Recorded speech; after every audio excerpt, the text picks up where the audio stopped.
Welcome everyone to today's coverage of the Pro-Kart Challenge from the K1 circuit in Winchester, California. It is round 2, a part of a doubleheader weekend here on Kart Chaser.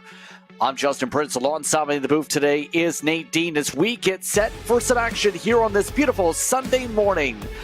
It's practice and qualifying for these drivers as they get ready to see if they're able to improve upon yesterday and build momentum for this second round of the campaign, Nate. Yeah, absolutely. Good morning, Justin. Great to be back for second day of racing, the only weekend on the calendar where we get 2 rounds on a Saturday and Sunday. Beautiful Sunday morning for the drivers here at K1 Circuit with KA100 Jr. making the rounds for their short morning warm-up session. Saw a lot of action from these K100 Junior guys yesterday. A lot of them who probably could have been further up the field but made a few mistakes or just wasn't able to hold on to the back end of the leaders, like a couple of these Kart Nick drivers that we're showing here. Should be a good one today, Justin, not just in KA Junior, but throughout all of the rest of the classes here for the Pro-Kart Challenge. Indeed, it should be an interesting day to see how drivers are able to try and perform after getting a lot of experience with this track so far over the course of this weekend. But of course, looking to try and see how they get moving forward before that third of the season mark is complete by the end of today. Right now, Sebastian Hauser leading the way in this practice session, by the way. When it came to yesterday's races, Sebastian Hauser was one of the contenders, but he ended up finishing third step of the podium. Daniel Ramirez, who is second in this session, just jumped to the top of the board, in fact, was the winner in yesterday's final. A lot of the contenders from yesterday showing their speed here this morning. Absolutely. Ramirez was kind of sitting lane low throughout yesterday's races up until the final couple of laps, making his move for the win. Wasn't fastest in qualifying, didn't take the heat race win, but when it mattered most, crossed the line first. He's going to be hoping to do the same today for him and both his team partner. We'll see if he's able to continue that success from yesterday. It should be an interesting day for a lot of these competitors to do so. Amongst the Aero drivers, you just seen there that blue kart that's second in line, that's the 841, Nathan Dupuy. So amongst those that put on some exciting racing, currently top 5 of the practice session, was 4th in that grouping when it came to the finish. So he's somebody that had a lot of battling back and forth. Might see a lot of battling here today. Had some battling to end that practice session, which now gets to the checkered flag. Our first grouping is complete just like that. Ramirez at the top of the board over Matthew Cagle. Sebastian Hauser, Nathan Dupuy, Eric Dolan amongst the top 5 in our first session of the day, Nate. Yeah, Rescue up there as well, who didn't have the day he would have wanted. If you remember back to the scale line shot after the final, just had his helmet in his steering wheel, just looking dejected after that one. So he's going to be looking to bounce back. And like you were saying, Nathan Dupuy, not scared to make a late lunge from far back. So you see your unofficial morning warm-up results there with yesterday's winner, Daniel Ramirez, leading things off. But I think we're going to see a couple of not new faces, but drivers who weren't able to fight for the win in the final, maybe find a little bit of speed overnight and really add to this battle for the win come this later afternoon. So to reset how the top 5 win, this shuffled a little bit at the end of the session with the groups Ramirez, Cagle, Pescu, followed by Hauser, Bronson, Custas, rounding up the top 5. Eric Dolan dropped to 6th, Nathan Dupuy dropped to 7th. Gunnar Jenkins along with Wolski and then Diesel Zutsky. In the top 10, Jackson Gibson in 11th position for our first practice grouping of the morning. Our second grouping of drivers also getting themselves geared up. These drivers will get 5 minutes to repair their karts, make sure everything is all up to pace for today. And that's important to make sure, especially we've seen with how many bumpers that had issues in the morning sessions yesterday. Yeah, absolutely, and just how key these morning warm-up sessions are to get the karts dialed in. The track might have changed a little bit from yesterday. Of course, it being a little bit cold and having some cloud cover yesterday. Seems like we have a little bit of sun, but that can obviously go away in an instant. So some key laps for these K100 junior drivers just now. K100 Senior, brought to you by Formula Works, now on track. Our biggest class on property when it comes to entry list, 52 karts. You can tell just by those trying to weeble wobble and warm up their tires back and forth. Not a lot of space to do that when you have so many karts, but yesterday when it came to the racing, there were a lot of intense moments. The leaders had multiple spins in the final and in the semi, but Keegan Kaminsky went from the 20s all the way to the checker flag, and an exciting finish yesterday. Yeah, Keegan is an amazing driver, and I think we were treated to one of the best KA senior races of the year so far yesterday. Hopefully we get to see that again as drivers still weaving a little bit, trying to get heat into those tires. You can see Zachary Clayman DeMello there, one of the drivers that was in with a shot at a win yesterday, but a collision between him and a few other drivers put him out of contention. ZCD is not a driver to back down from a challenge, and he's going to be gunning for a race win today. Green flag is officially going for the lap counts for this field here. By the way, the weather conditions today to start things up this morning are currently 53 degrees Fahrenheit. It is supposedly supposed to be cloudy per the forecast. As you can tell, it is a lot more sunnier than it is cloudy at the moment. However, there were some potential for showers in some of the forecasts entering today, so we'll have to keep an eye on the weather today if we do see showers towards the end of the day, if not just after the races. So, as these drivers keep on going, see ZCD on screen, should see him perform, but was involved in some of the incidents later on in the final yesterday. You know who I'm curious about the most is the recovery, though, of drivers like Jake Drew potentially, because he ended up in the sand trap to end off his final after a disastrous pre-final in his kart in the 950. Yeah, Jake Drew was one of those drivers yesterday that we went into the pre-final thinking, all right, he's going to be a serious contender, and then after an unfortunate couple of incidents throughout the pre-final, and like you said, not even making it turn one in the final, he's going to be out to try and get back on the podium and in contention. You can see him there, the bright red helmet with a couple of karts getting collected in turn 3, ducking down to try and get a couple of tenths around this K1 circuit. I think Drew is going to be one to look out for a race win today. Going to need to make up a lot of points if he wants to contend for the championship, to say the very least here, with just 6 total rounds when it comes to scoring point tallies. So, less than 2 minutes to go in this warm-up session. Shea Aldridge is currently top of the session in the midst of this hornet's nest of competitors over Aiden Kemp. Then it's Cade Garby here, who we didn't talk really about yesterday at all in the 964 third. Drew, and then it's Oliver Calvo amongst the top 5. Those wondering in the session so far, though that is changing with all that separation around the racetrack. It's going to be curious how Aldridge, I think, does today, because he was also somebody contending for the race win. Ended up finishing in 9th after some of the trouble with the lap traffic yesterday in the 938 kart. Yeah, lap traffic is going to be one thing to look out for, especially today. We saw it in the shifter classes how big of a wrench in the works it can throw into these races.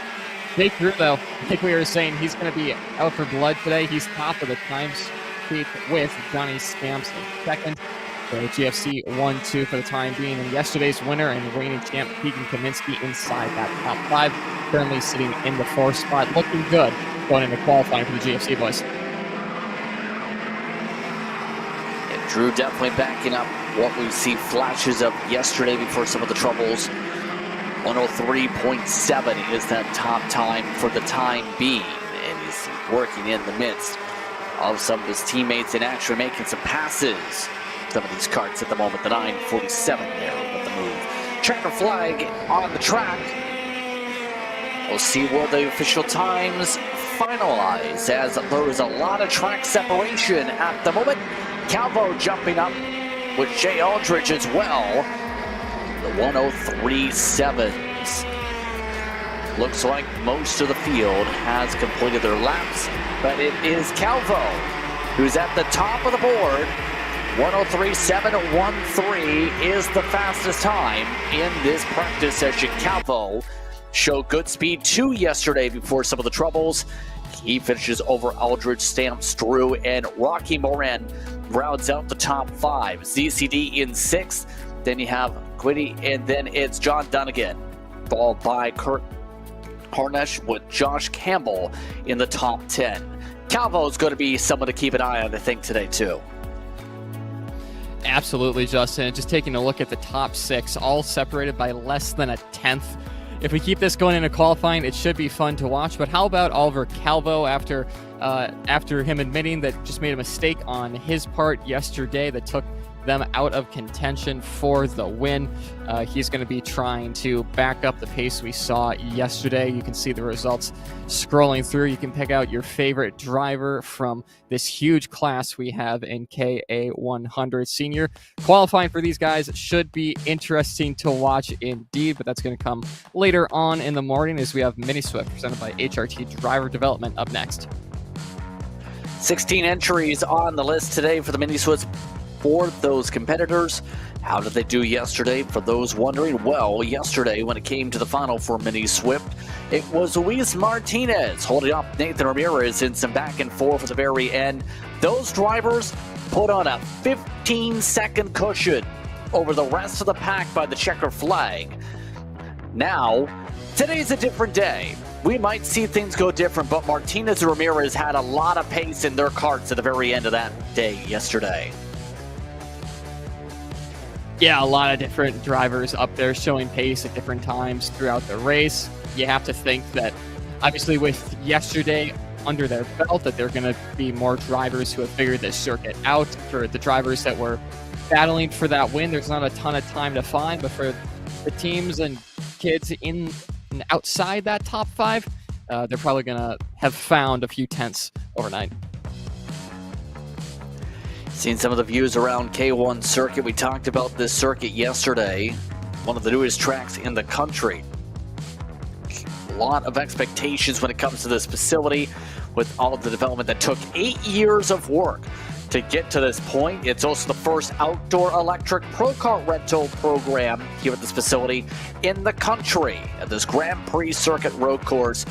12 turns, a 1.1 mile facility, 40 feet of elevation change as well.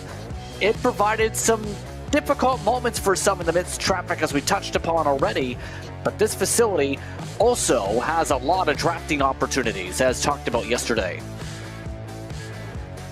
Yeah, absolutely. The drafting opportunities between turns 3 and turn 4, that's to start off the lap, and then the big drafting portion of the track from turn 11 all the way to turn 1 with a couple of braking zones fired in there as well. Obviously, you need to have a kart that's set up well, that can get through the corners nice, but you also need to have a bit of top end on that engine. So those drivers who have freshly redone KA100s or other engines that they may be running this weekend will definitely be benefiting.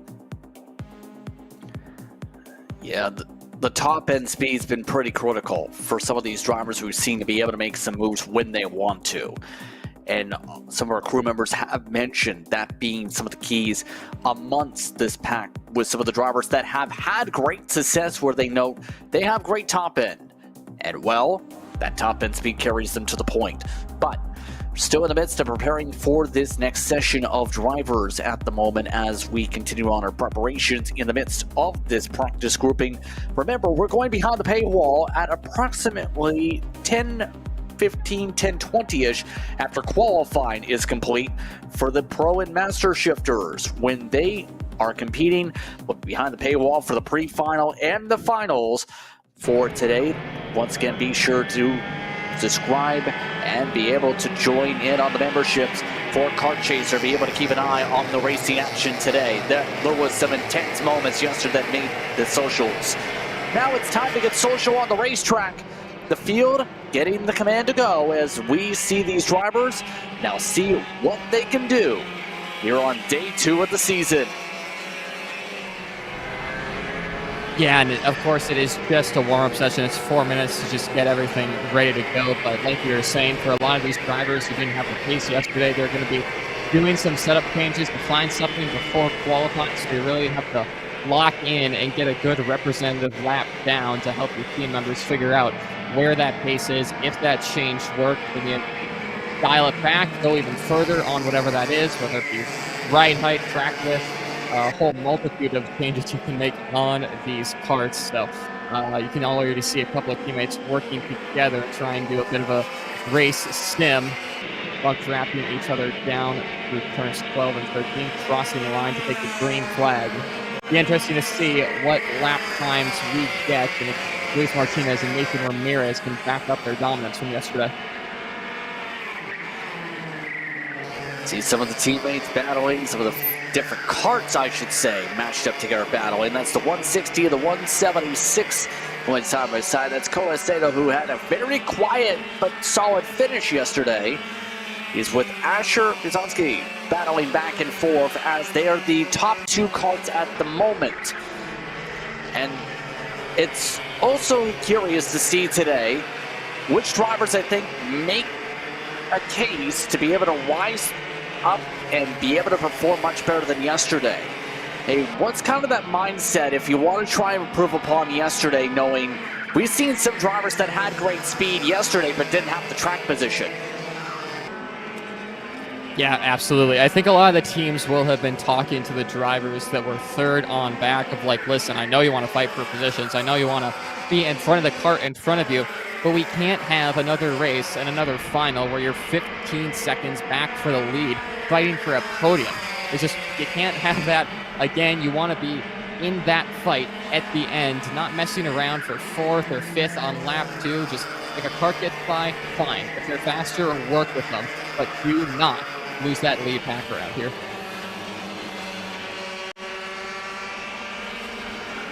Still keeping an eye on those front drivers at the moment. By the way, the first times around, Luis Martinez, Nathan Ramirez, they did it again. 1 second quicker than the rest of the field, those two. At the start of the session went. Colasado still is in this grouping. We're keeping an eye on the 8-year-old from California. Just in the past little bit has shown good performances across the region when it comes to races. And also had a fundraiser to help him get to Las Vegas last year to try and get himself to Supernats. One of those drivers that is a part of the national scene that is wanting to make sure he can get to that next level. Yeah, and that's a huge part of what the Pro-Kart Challenge is providing here is a regional series, and what regional series all over the nation are doing is just another rung on the ladder to try and get more drivers to those national events, Superkarts USA Pro Tour, other events like USPKS and Cars Championship Series, and then ultimately to the Supernats, which is obviously the big one for American karting. See that ladder system working out here. Absolutely. So keep an eye on the 176 on screen. That is Bizanski, who is now in the top 5. Part of those drivers in the conversation for the podium yesterday. When it comes to Asher, one of those who has shown good speed and as well at FC65cc mini shifters when it comes to some of his races over the past few months here. It's part of those who celebrated a 3rd step of the podium yesterday. Had a lot of photos with team members and family members, a part of that finish. So looking to add another podium moment, to say the least, to add to that trophy case. As he'll finish top 5, it looks like, for the practice as we take the checker. Yeah, Asher getting a top 3 in Nitro last year for the point standings. He's going to be trying to do that again this year, moving up to the Mini Swift category, but a lot of top drivers in this one, as you can see with Ramirez and Martinez again going top of the timesheets, but not by the huge margin we saw at the start of the session. Durango in third, Portman in fourth, and Hudson Hidalgo top 5. 3/10 separating them. Still a little bit of time to find for drivers third on back, but still an improvement from yesterday. We'll see if that carries over to the race, though. That's the thing I'm curious about Durango. Hidalgo as well, we touched a lot about yesterday. Let's take a commercial break. More coverage coming up as the warm-ups continue here at Kart Chaser.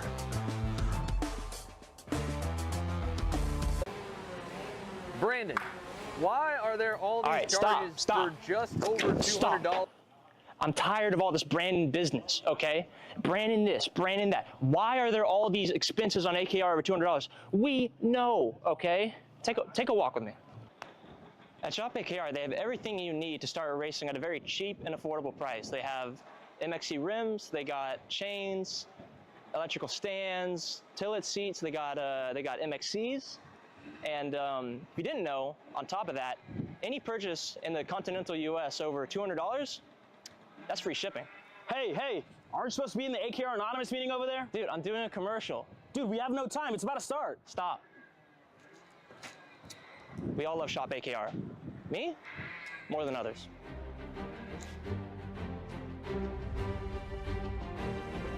What do I get at Shop AKR? MXC rims.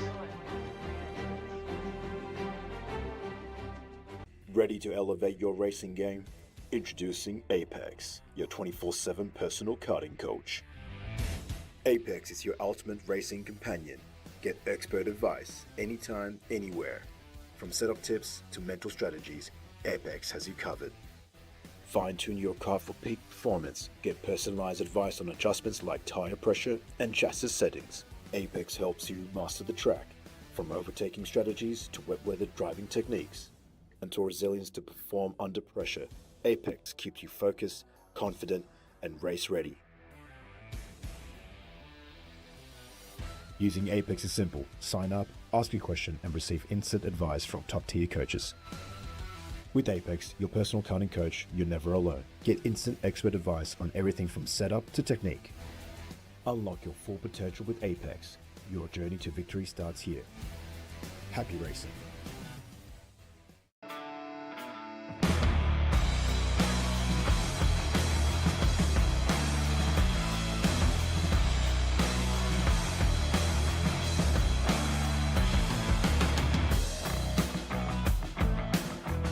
The K1 Circuit Semi-Pro League. This is a competitive race series with 2 classes. Junior Series for those who are under the age of 18, and the Senior Series for those who are 18 or older. If you think you have what it takes, come out and prove your skills on League Night. Both schedules are live on the K1 Circuit website. Your Kart Chaser live feed will resume shortly.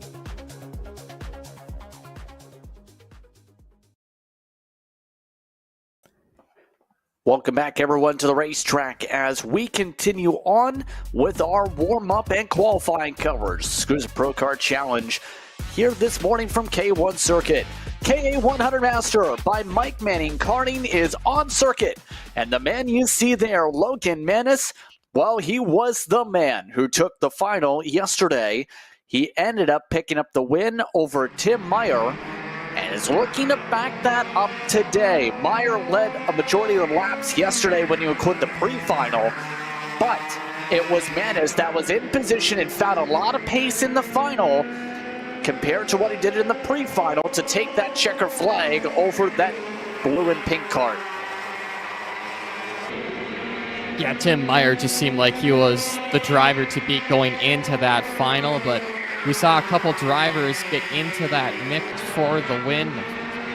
Manis, Meyer, Daly, and Spreccarelli all within that fight. And you see 3 of those drivers here with Manis leading, and Meyer second, and the National Motorsports part of Joshua Daly in third. Daly seemed like he had the pace here and there, but not as consistently as these front 2. We'll see if the National Motorsports crew has found a little bit more consistency, and that cart Manis is going to wave him by to see what the 452 has underneath him if he's got a good piece going into qualifying. Yeah, I'm curious about that right now. You know who has shown good speed in the practices, I've noticed, but hasn't carried over to the race yet, is the 422 card. If we go to Damon Duckworth, because Damon Duckworth had looked great yesterday in the sessions, but for whatever reason, he couldn't carry that over to the race session. And that's going to be something I think he's going to want to do here today, is carry that over, because he's amongst those who finished in the top 5 yesterday, but ended up finishing 5.5 seconds behind the race win after looking solid in practice and quality. Yeah, and I think this is one of the things you see a lot in K100 Master Competition, where there's a lot of drivers who can set down a quick lap here or there, but that consistently sometimes throughout a 9 or especially an 18-lap final just isn't there for some of these drivers. I think Duckworth struggled with that a little bit, but I think it's good for them in his CS55 Mike Manning Racing camp to know that they have the pace underneath them. They got the driver to compete. Just got to hook a few laps up here and there to be able to stick with that lead pack. So 30 seconds to go in the session. Duckworth is still top of the board, by the way, by 0.2 of a second. Spaccarelli is in third behind Meyer. Joshua Daly and Jeff Bays in fifth. Logan Mann is showing the same thing he showed yesterday in the practice down the board. Although some of the drivers shuffled to the top. Daly taking the checker flag. Moves up with a 105.902, but it's a 105.6 that sets the tone. Coming around from Duckworth on the pylon. So, closing up our groupings here, or rather our fourth grouping of the morning. And so far, these drivers looking pretty confident for the qualifying later on this morning. Duckworth, Spaccarelli, Daly, Meyer, Menace, your top 5. Jeff Bays in 6th, Switzler in 7th, Nealon in 8th, Cornell in 9th, Bruce Norman in 10th. Scott Falcone did not set a time in the session.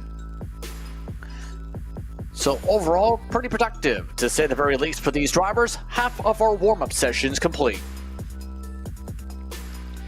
And I think we got a couple drivers that have found something overnight. Duckworth and Spaccarelli really weren't there on the long run pace when it came to the races, but going 1-2 in this practice session for both of the CS55 OTK machines and OTK 123.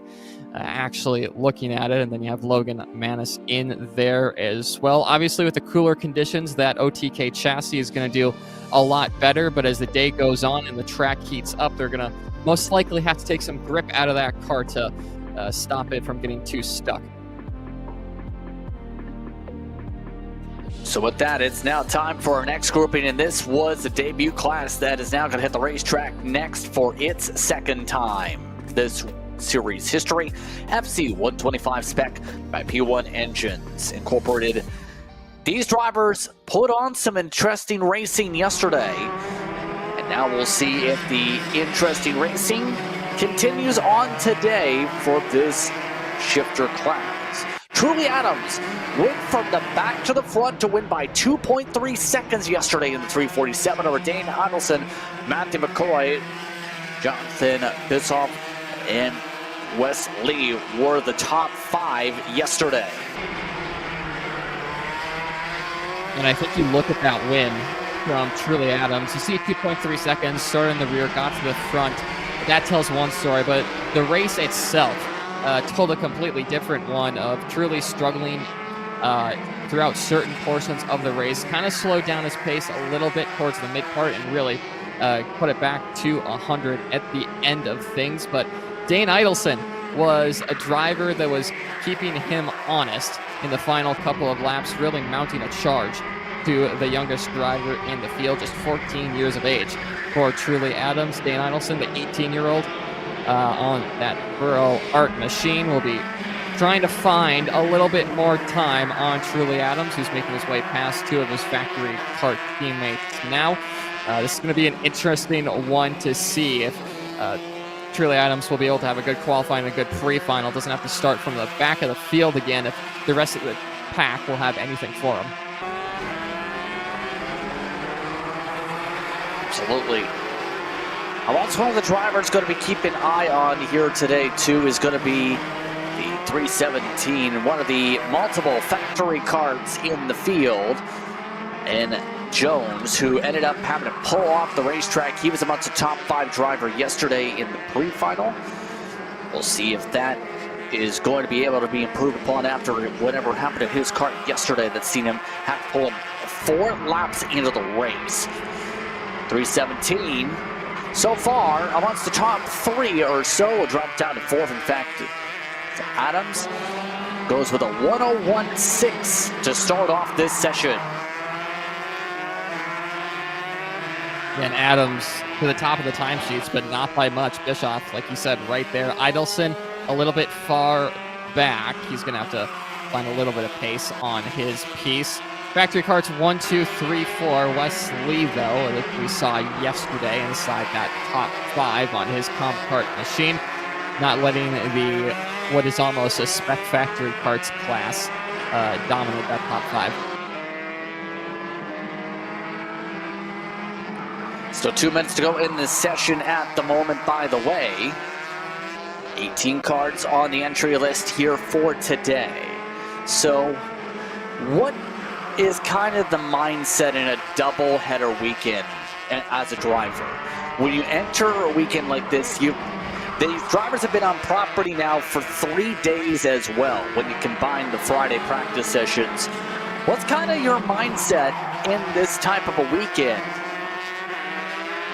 Yeah, it's different for different drivers. For the ones that won yesterday, the pressure is kind of relieved a little bit because you know you got that win in your back pocket, especially you don't want to leave a track without a good result. So for those drivers that maybe like Jake Drew or a few others like Zachary Quinn and DeMello who didn't get the result they wanted yesterday, they're going to start to feel the pressure come the Sunday finals. They're going to want to do a good result for them and for the team, especially for their point standings, because like we said, this is the only round and weekend of the season. We got 2 races. Everything else is just 1 race a weekend. So they're going to have that pressure. They might be making a few moves that might be a little desperate, a little late that they wouldn't normally make on a Saturday. So it should ramp up the intensity for the finals and pre-finals this Sunday.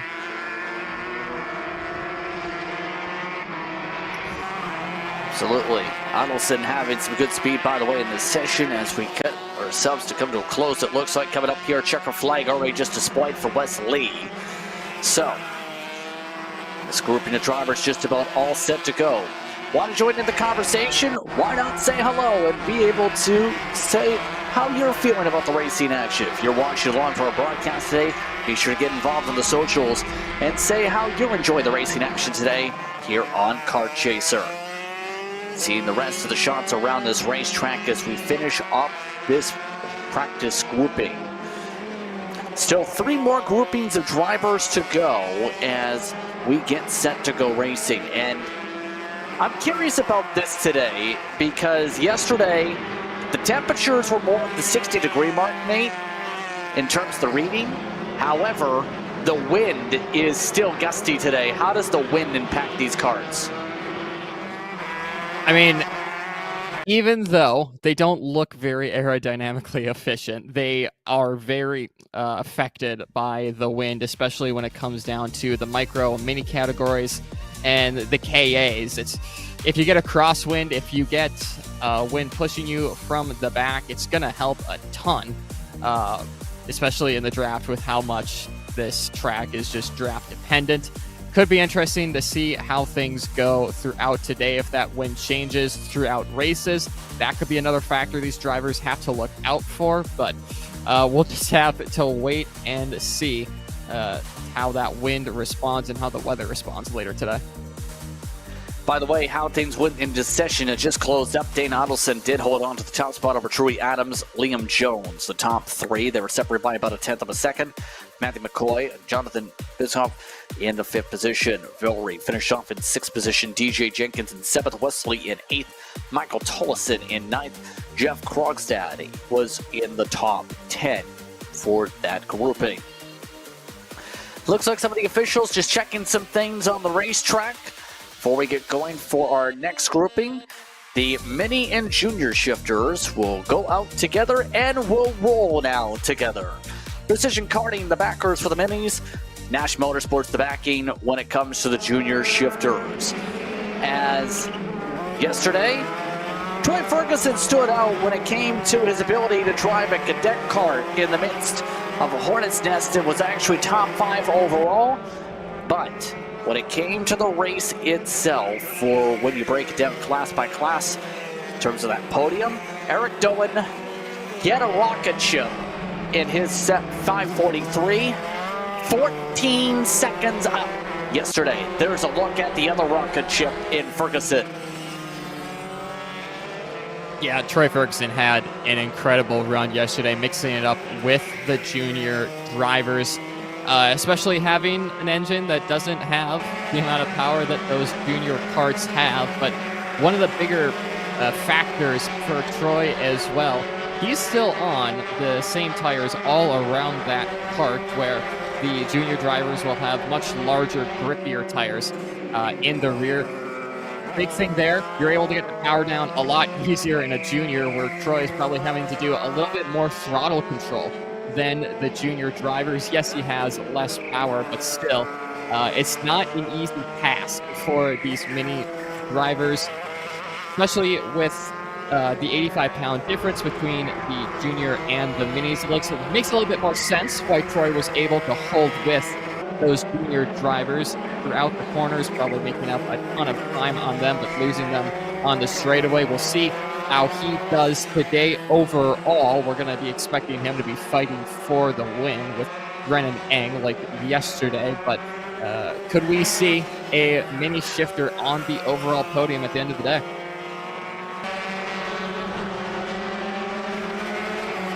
Yeah, I'm curious if that would end up happening. It's a possibility, but we'll have to see. Eng top of the board right now. In fact, that will change as these drivers get official times put on in here. So, who are you watching out the most for today out of these karts outside of Ferguson? Who are you watching for? Well, I think outside of Ferguson, really just the junior shifter class, and if anyone can bring it to Eric Doan, who absolutely just ran away with it yesterday with over 10 seconds of margin between himself and second. You can see him there, one of the few girl art machines on track with West Coast Motorsports, one of the older drivers in this field for junior shifter, most likely expecting him to be moving up to that senior class next year. You can see him closing in on one of the mini shifter drivers. He'll make short work of them down the straightaway, most likely. You can see him gaining, using the power to his advantage that he has with that 85cc engine, getting past, crossing the timing and scoring beacon yet again. He goes fastest, but only for a few seconds, as Nathan Dupuis will pip that by 0.3 of a second. So we'll have to see if Dupuis and Factory Karts found a few tenths, because they're definitely going to need it if they want to challenge Eric Doan. Yeah, Doan was rapid quick yesterday. Just shockingly quick with how he was able to run away. Team Boss going to be definitely happy when it comes to Doan. We talked about him yesterday involving his team. Different classes with Doan, West Coast Motorsports the backing when it comes to the junior shifters. So less than a minute to go in this session. It's going to be interesting too. These drivers are able to thrive when it comes to the long runs here. You talked about some of the setup adjustments that you can make. We'll see how the setups now fare out in the race. So we take the checkered flag already. Doan, top of the board, no surprise. 0.4 up over Nathan Dupuis in this session. Yeah, we're probably at risk at another Eric Doan masterclass today, but it seems like the gap has come down a little bit from yesterday. So Dupuis and Factory Karts found a little bit of time on Eric Doan, who you just saw go past on screen there. Nathan Dupuis in second. going further down the board in 4th overall, just 7/10 off of Eric Doan. Troy Ferguson leading the mini shifter field. Yeah, we'll see how things go here today. Ferguson was 4th overall, by the way, in that session. He might actually be online potentially for another overall podium opportunity. So, leaves us with 2 more groupings to go this morning before we change gears and qualify. It looks like one kart having a little bit of dirt kicked up, so it'll just take a few moments before the next grouping goes. That's the 722, believed. Yes, that is Caper Nelson, who didn't get the chance to put up a lap, unfortunately. That had to get some help there before he was able to get off and away. So, the clouds, we talked about the cloudy part. Well, you see all the clouds are coming over the mountains to say hello. Yeah, more are potentially coming on to the track. You can see in turn 12, there's a little bit of cloud cover there, so that could definitely affect how drivers set up the karts. If that doesn't move throughout the day, having a track that has cloud cover in some spots and doesn't in others, heating up certain parts of the racetrack where others are going to be cooler throughout the day, definitely could throw a wrench in the works. But again, we'll just have to see how the weather fares out with these cooler temperatures. I'm guessing some drivers will be throwing a bit more grip at the kart because, yes, it was chilly yesterday, but a lot of that is coming from the wind and not really affecting track temp too much. But if the overall temperature drops, that's when you have to start going to the setup sheet. Indeed, here we go. It's time for our next group. It's the Micro Swiss, brought to you by Center Racing, as we see how this group puts up the race times. They'll have about 3 laps or so when it comes to the times once again. Yesterday, when it came to the races, it was Aiden Go who was the go-to driver at the top of the board. He picked up the win over Matthew Pazioli. Then it was Lyon McPhail, Mason Brody, and Trey Sanders who were amongst the top 5. Going to be a fun time to see if we have the speed backed up from some of these karts again yesterday. Go, he was able to get in right position for go time yesterday over this kart, the 290. Yeah, Pazioli was kind of there, just holding on to the back end of Aiden Go. Made a few attempts for the lead, but ultimately couldn't get it done. It was a bit of a drag race to the line, though, but we'll have to see if that Nitro kart has a little bit of more pace in it compared to what it has yesterday. The Ryan Perry Motorsports machine be looking to go one better on the podium at the end of the day. Green underway for this grouping of drivers. So, we have 14 entries today for our second round of the season. A lot of Nash karts all lined up together. Comes to the branding, it looks like here that 278 of Go still is in the choo-choo train. Aiden Go, once those, keep an eye on for the racing today. See if he's able to get the go time to back up yesterday. One of those from Morgan Hill, California, from Team Solo. Team Solo, for reference, has just, well, him when it comes to the team side. Very fitting team name. Yeah, it works out for him. It's a clever one, to say the least. As you can see, Aiden, 278 there. Yep, going up the inside of the 72 of Mason Brody, a Nash Motorsports kart as well. As you can see, there's 3 in the line there. Down the straightaway. Go across the timing and scoring beacon yet again. Let's see what he can put up. The time 6/10 back from the leader. Sanders in 3rd, moving down into 5th. The rest of the field, Justin, not really able to hold up to the back end of Paziolo and Aiden Go right now. It's 1.9 seconds for McPhail in 3rd to catch up to the leader.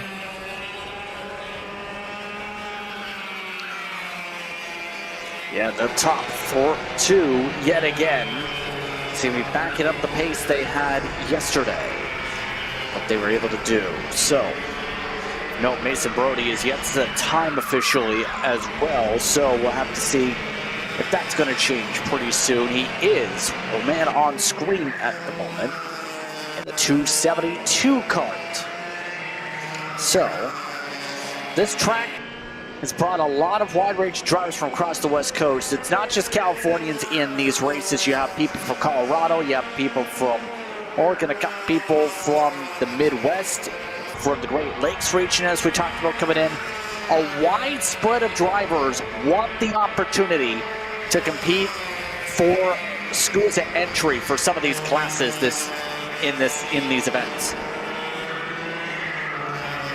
Yeah, absolutely, especially with it being early in the season. The big three of National Series really haven't kicked off their main campaigns yet, so more drivers are venturing down south, out west here to K1 circuit to get some spring training in and to get a little bit of an edge over the competitors that opt out of doing this winter training. And what a race weekend it is for them to do that at a beautiful venue like this with some stacked fields throughout all of the classes. Should be a good starting point for a lot of these drivers here on the West Coast. We saw some of them doing the SKUSA Winter Series at Orlando Kart Center earlier on in the year. So those guys having a little bit of an edge already over those who are racing this weekend. But still, Pacioli, what a gap that is, 1.1 seconds. That goes down to 9/10 now between himself and Aiden Go. It seems like the Nitro Motorsports, Ryan Perry Motorsport guys have found a little bit pace in that piece. Check flag waves in this session. And Pacioli, top of the board over Aiden Go by nearly a second. Lyon McPhail in third, Braxton Shiflett and Carson Bishop. They were amongst your top five in session. Then it was Gianni Tolson, Pedro Cueto, Trey Sanders deep in 8th. Axel Tibbs, who took a hard deck to the wall yesterday at 9th. Then Matty Jasic in 10th position. Let's look at the running order for 14 drivers. Mason Brody must have had a transponder issue. We've seen him on track, but didn't have an official time put in the session. So with that being said here, these drivers will get a chance to get tuned up for the qualifying. We'll take a quick step aside for a moment. You're watching Kart Chaser from K1 Circuit. This is coverage of the Pro-Kart Challenge here from California.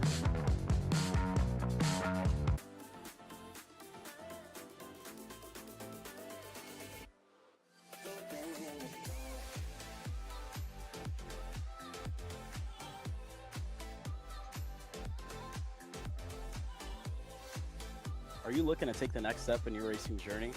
Well, look no further than PitFit. With 2 locations in Charlotte, North Carolina and Indianapolis, Indiana, PitFit trains drivers all the way from grassroots level karting to IndyCar and NASCAR, with top-of-the-line personalized coaching to improve physical and cognitive fitness. For more information on programs, check out PitFit on Instagram or Facebook today. DPK Americas is bridging the gap between the U.S. and the 2-time world champion DPK Alonso Kart factory team in Europe. In partnership with Team Binnick, they offer drivers a complete career path from the Americas to Europe that allows them to continue their driver development on both sides of the world, all underneath the DPK umbrella. For more information, contact DPK Americas at max@drivensm.com to take the next step in your driver development journey today.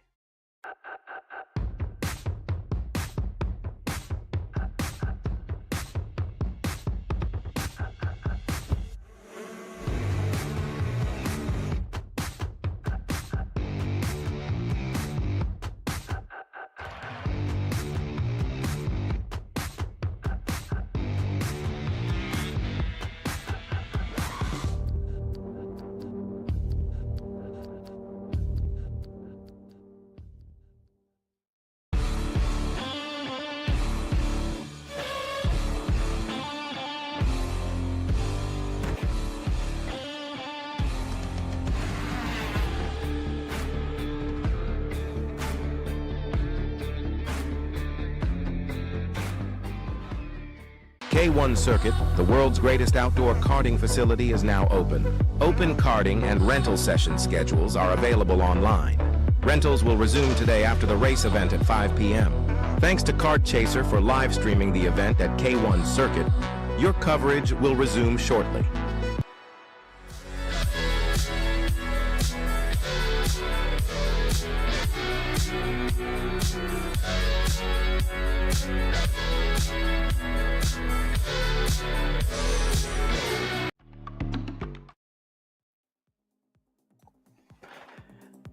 More coverage of today's action for the Pro-Kart Challenge here at the K1 Circuit continues here on Kart Chaser.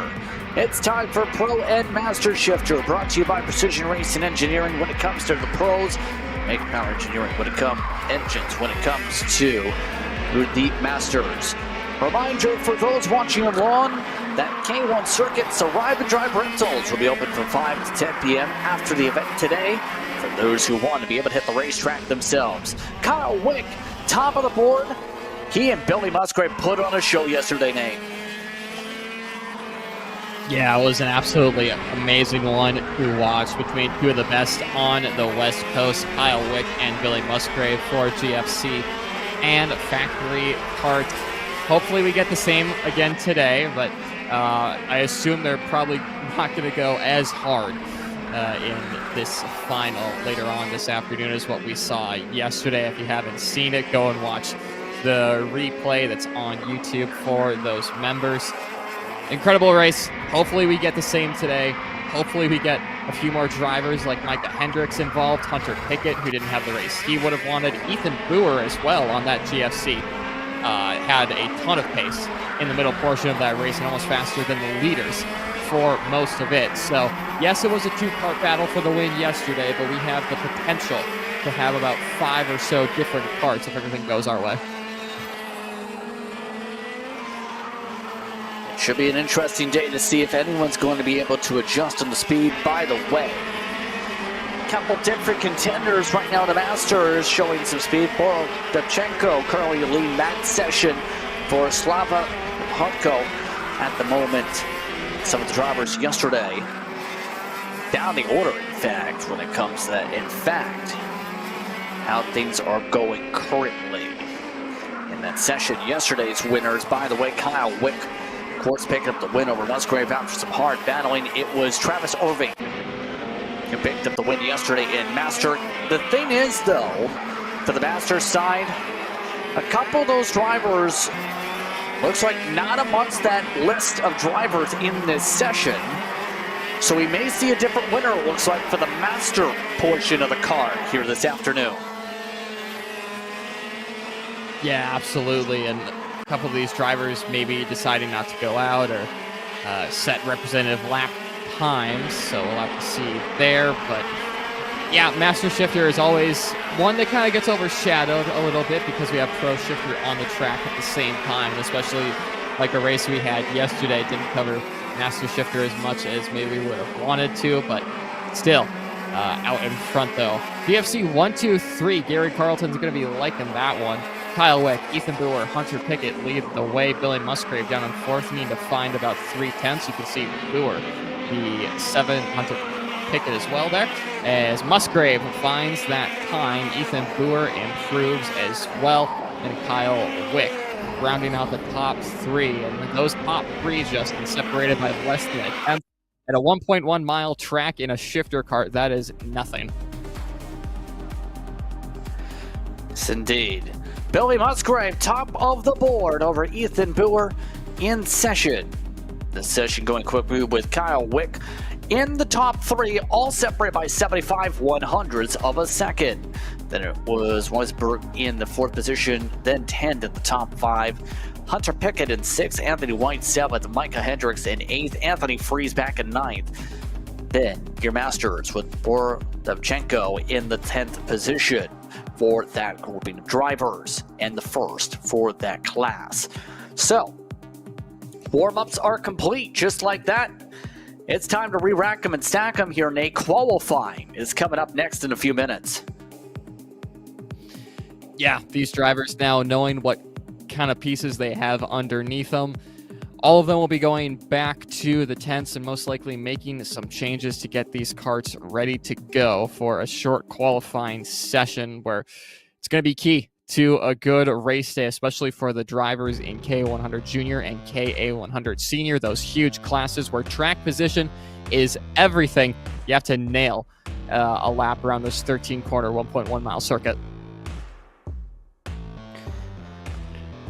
Indeed, it still has a few minutes here to be able to regroup and reset. 7 minutes will be on the board, remember, for the qualifying session for each of these classes. Now, remember, what's at stake when it comes to the championship? Remember, each day with the daily podium prizes, it is the 2025 PKC entry with tires for each of the class winners. PKC entry for second, a $50 MSR credit goes to third, $7,000 a day in podium prizes when you add it up number to number.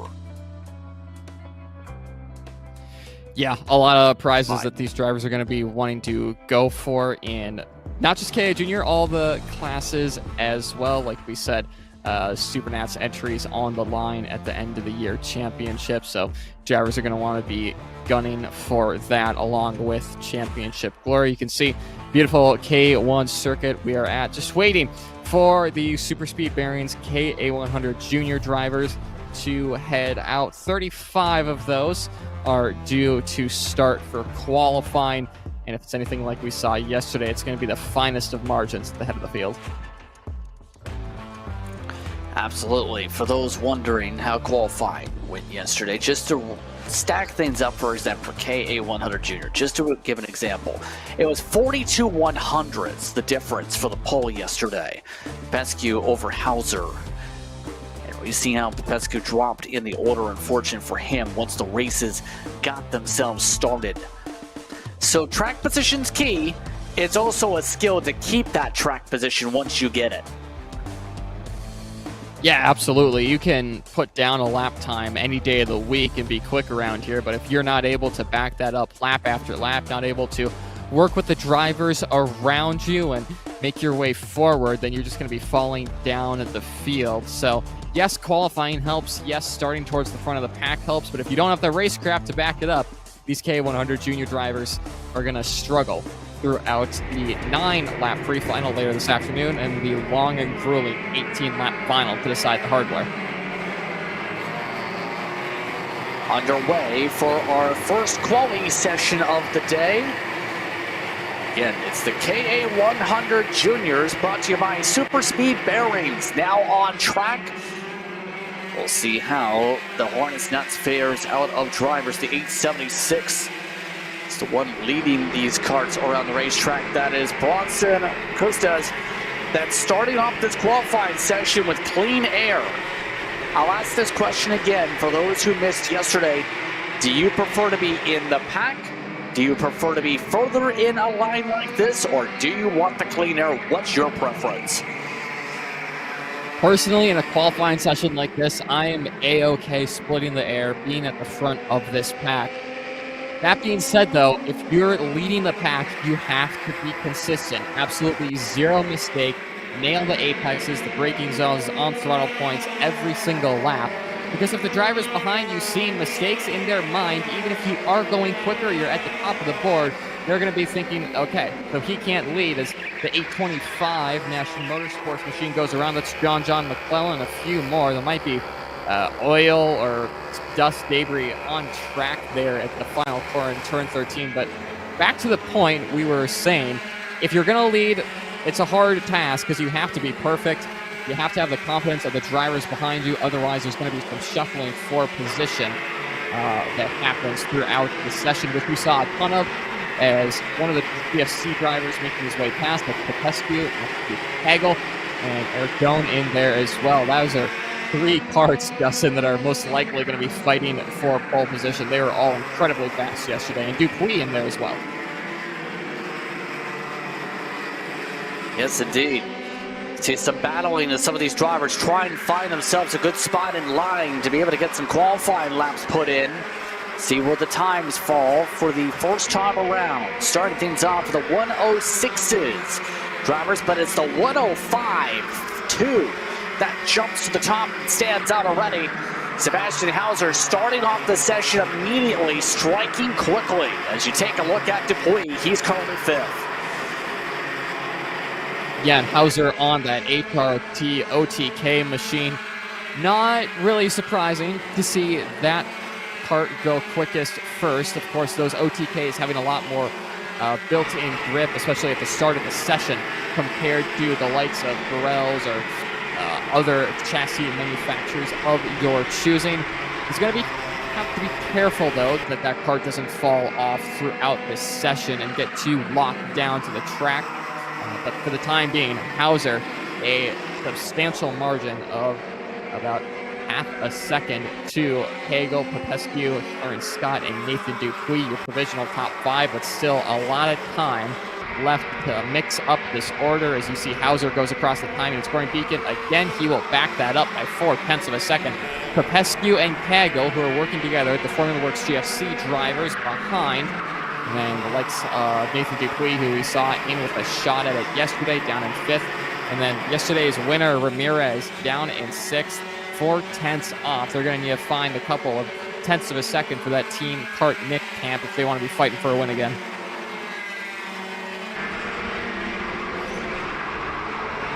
Keep an eye on things. Right now, 104s for the front runners is the baseline, by the way.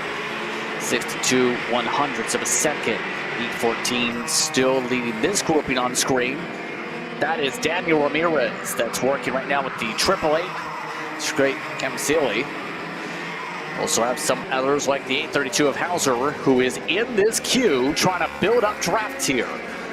See where the times fall this time around as they make their way towards the front straightaway. This time by a lot more shuffling into the 103s for Diesel, Bizanski, Matthew Kagel. Goes even faster by 3 1,000ths. And you look at the top 3, they're separated by 0.02 of a second. This is what you come to expect in KA100 junior racing, not just here, but across the country. The margins are so slim.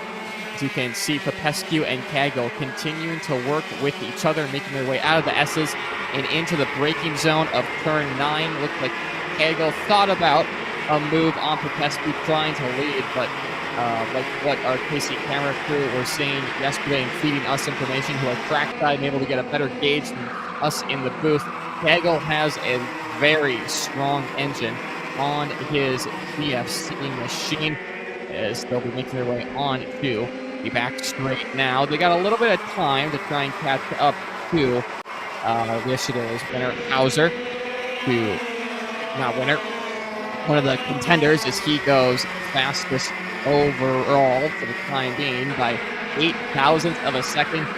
Kagel in second, Popescu in third, and it's still less than 0.1 of a second just in separating that top 4. Should have time to go one more time, maybe once they get to the timing pylon. 6 minutes through the session.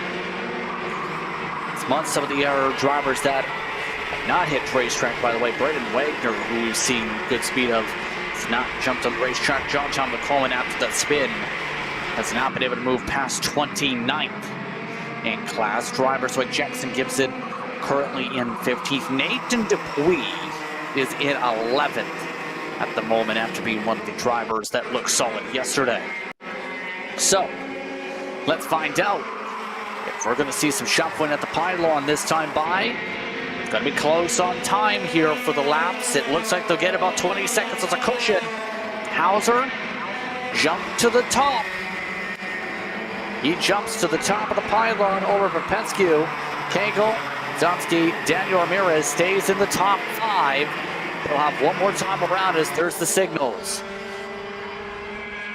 Hauser has a little bit of traffic to deal with on that 863. I don't know if that Tyron Scott has the pace to hold with. He's down in 7th. Hauser's P1, but that's still half a second of difference as he does make the move. I think that pass is just going to hinder him a little bit too much. I don't know if he'll improve this time by, so Popescu and Kagel have a great chance to try and get past the HRT driver development pilot for the Formula Works BFC team. You can see Hagel there at the back end of the shot with Popescu working.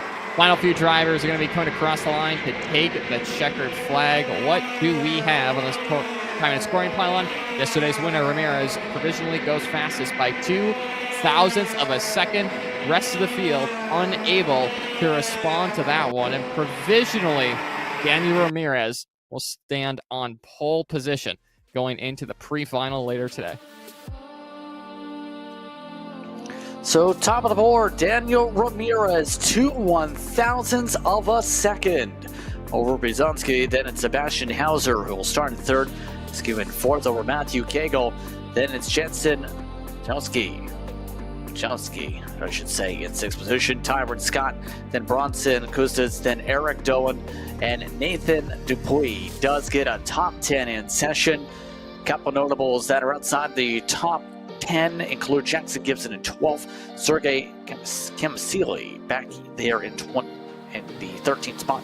You also have some others like John McClellan way down the order in 28th spot, for example, that had to go into the sand trap at one point. Others like Wagner did not set a time. Interestingly enough, 35 carts a part of this qualifying session here. Your thoughts on quality for this group?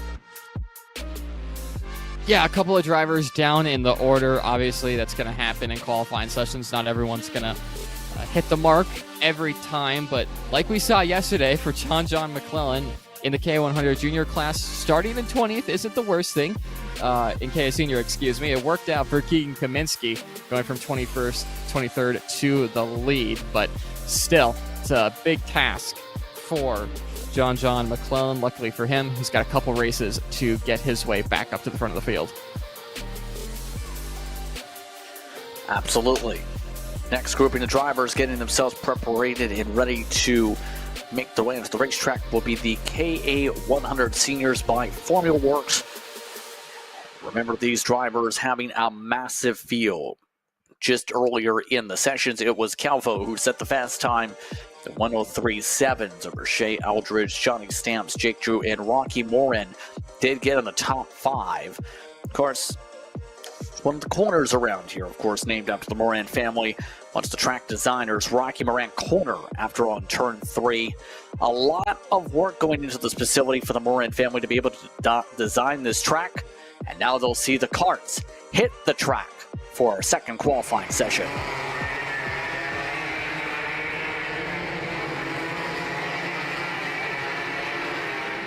Yeah, K100 senior on track.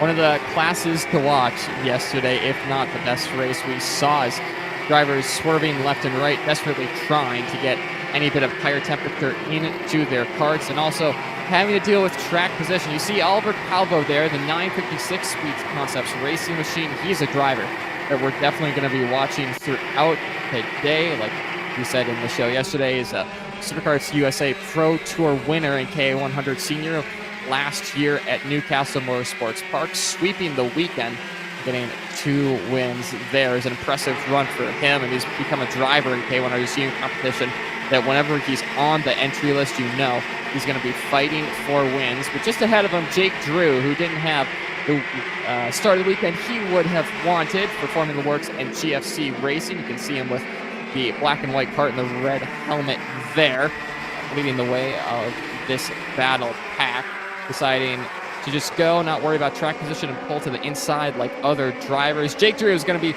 one to look out for, along with this man here, ZCD. Couple drivers already going wide as the green flag waves. Underway officially for lap times here. We'll see where times now fall.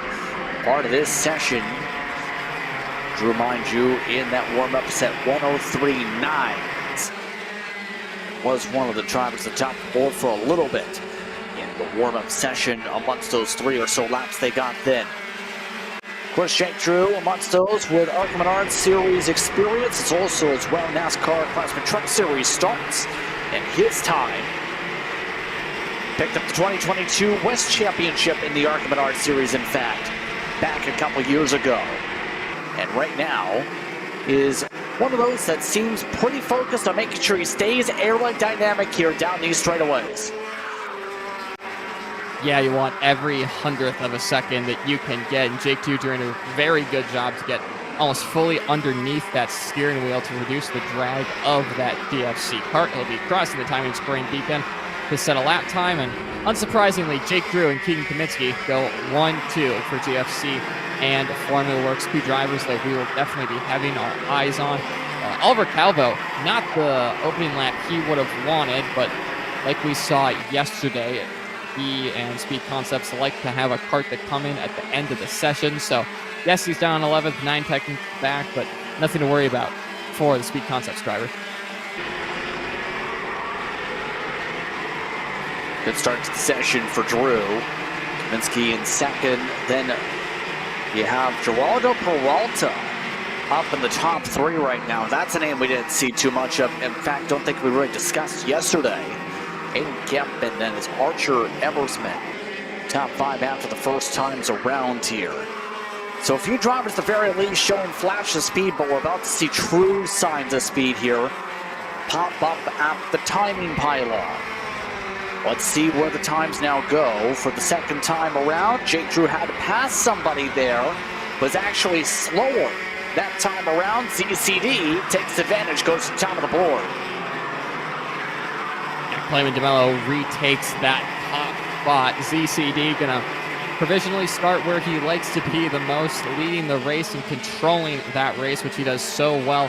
One of the drivers on track that knows how and where to have his kart in order to retain a lead and forcing drivers to get a little bit uncomfortable in their passing maneuvers. You can see him there. A lot of front end lift off of the left front. You don't usually see the front end of the axle lift up, but really odd to see that from the CS55 driver and for him to be at the front end of the field. But Johnny Stamps at the moment for GFC and Formula Works leading the way as the session starts to tick down.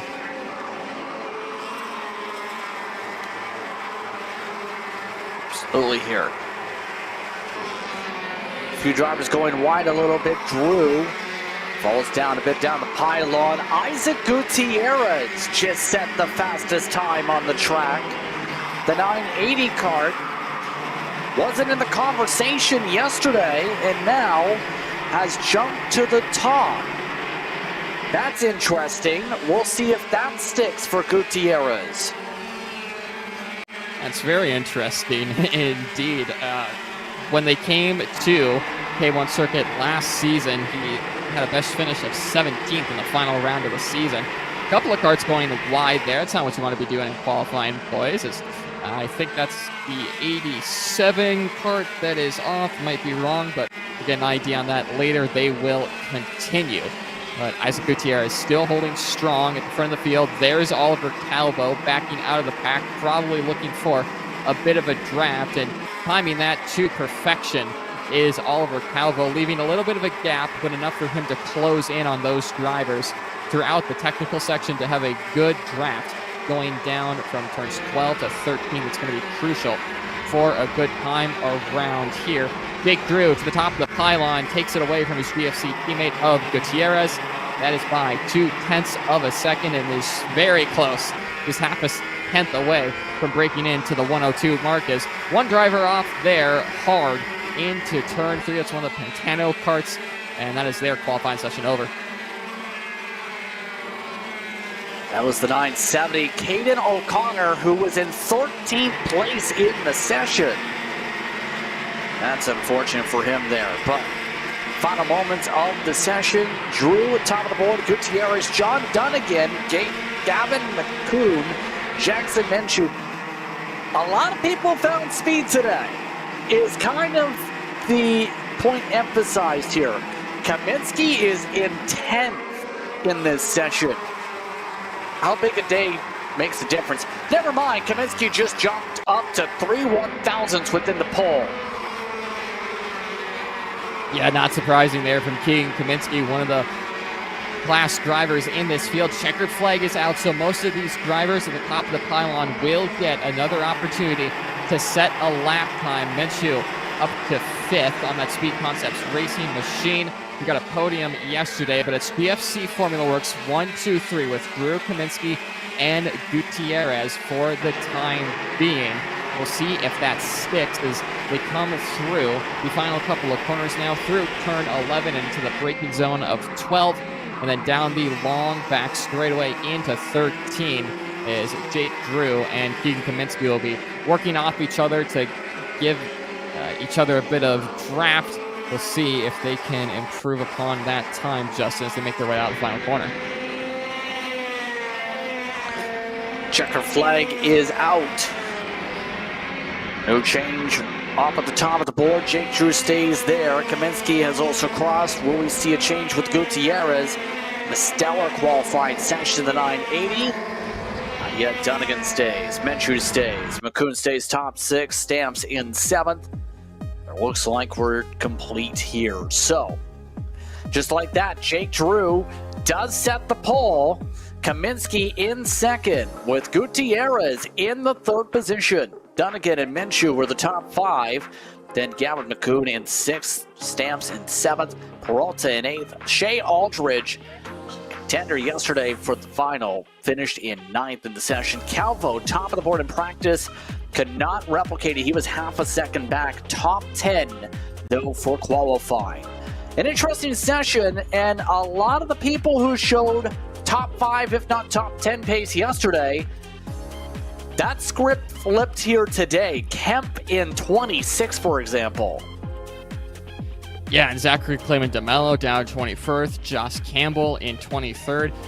Not the weekend Josh Campbell would have wanted or what a lot of us would have been expecting. He's a top talent in 100cc racing, so we'll probably see him making his way up the field throughout today. Some more drivers as we scroll through the long list of names here in K100 Senior. You can pick out your favorite, as that will do it for the morning sessions for KA100 Senior. Next time you see them on track, they'll be racing for a pre-final victory. But next up, we'll have a Mini Swift presented by HRT Driver Development. A reminder quickly that the paywall is up next once we finish up the qualifying sessions. Exclusive KC Premium members for the pre-final and final. Free replays will be available Wednesday. Free live coverage continues throughout the day this morning for the rest of the qualifying session, of course. So, when it comes to this grouping, next on track, as mentioned, will be the Mini Swifts. And your thoughts on what we will see from Mini Swift here the next little bit once we finish some cleanup, where the top 3 were separated by nearly 2/10. Yeah, it'll be interesting to see if we get how the same result in Mini Swift that we've seen in K100 Junior and KA100 Senior, with just how close the fields are. Obviously, with not as much drivers in there, we're probably going to have a little bit of separation. 2/10 is fairly close for that class, but hopefully we see a bit more competition at the front than we did yesterday, and not just Mini, but the Micro Swift category as well. But thankfully, a lot of these drivers have had overnight to make these machines quicker, and we should see a good one come the pre-final and the final later today. Absolutely should. You see some of the drivers from the last grid just talking things over in the tech lanes, how things went in that qualifying session. Just a hornet's nest of competitors. Looks like one driver having to be moved off the track on the karts. That's why that we have a delay here. Take a look at Calvo. Tell with the body language, wanted a little bit more maybe in that session. Yeah, Oliver not too pleased with that one, but he's one of the top talents in this field. I don't think he's going to have any issue getting to the front of this pack and fighting for the win come the final. Just has to have a little bit of luck and obviously avoid the wrecks that are potentially going to happen that we saw in both of the starts yesterday for KA100 Senior, that saw the likes of Jake Drew just have a terrible day by his standards as he went off just in that area on the track. The runoff in turn 13 is Mini Swift making their way on track for their qualifying session. Dustin, you can already see two drivers opting to get out of Dodge and not work with the rest of a big pack. We'll see how that worked out for them later on in the session. Underway for Mini Swift's brought by HRT Driver Development. We'll see where they fall on the pylon. A lot of drivers just making sure they warm up the tires here at the moment, making sure they're ready to go. Amongst these drivers leading the group, Sebastian Johnson will be amongst the front runners in this pack, or on track position at least. Oh, they're making contact already in qualifying.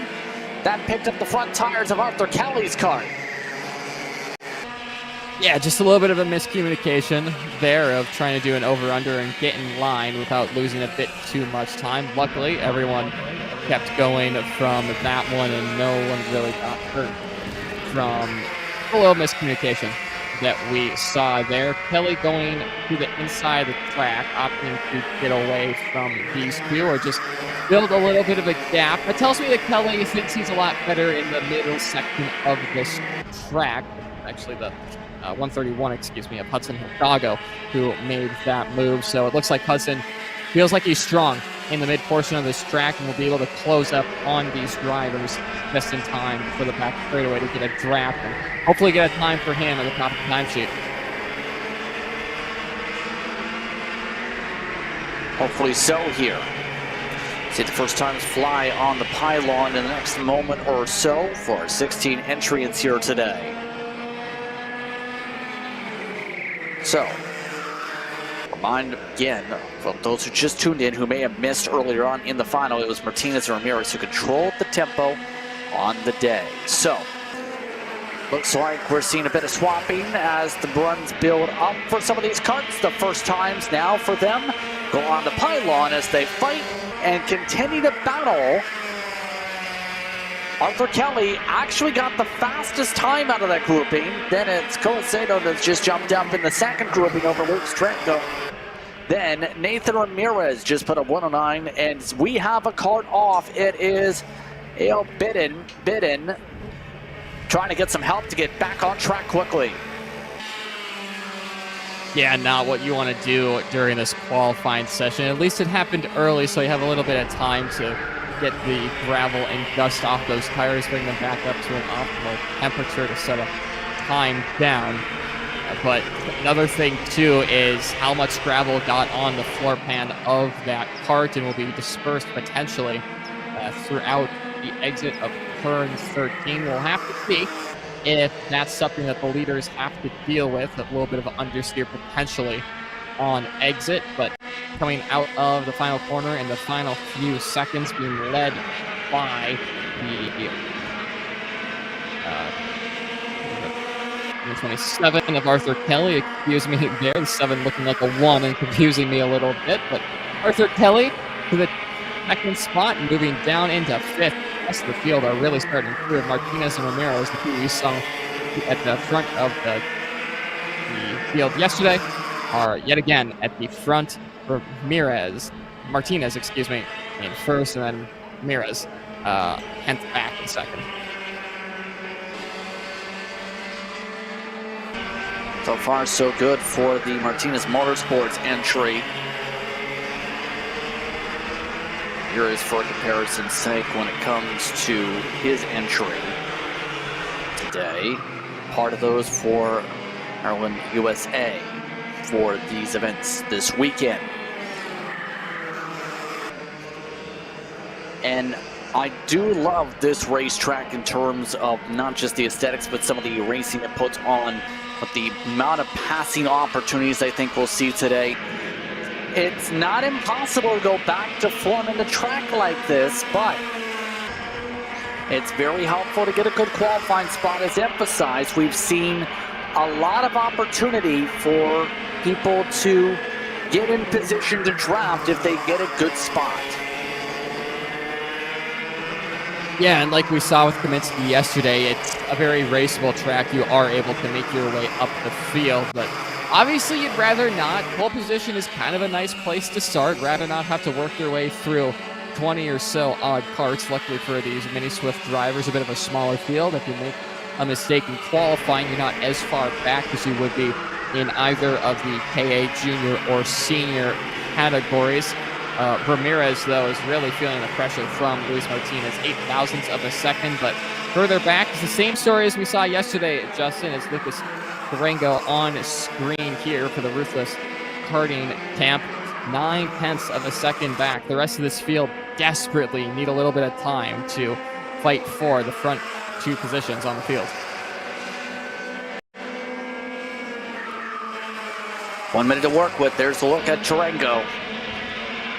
Durango currently 1 second off the pole time. No change in terms of speed that time around.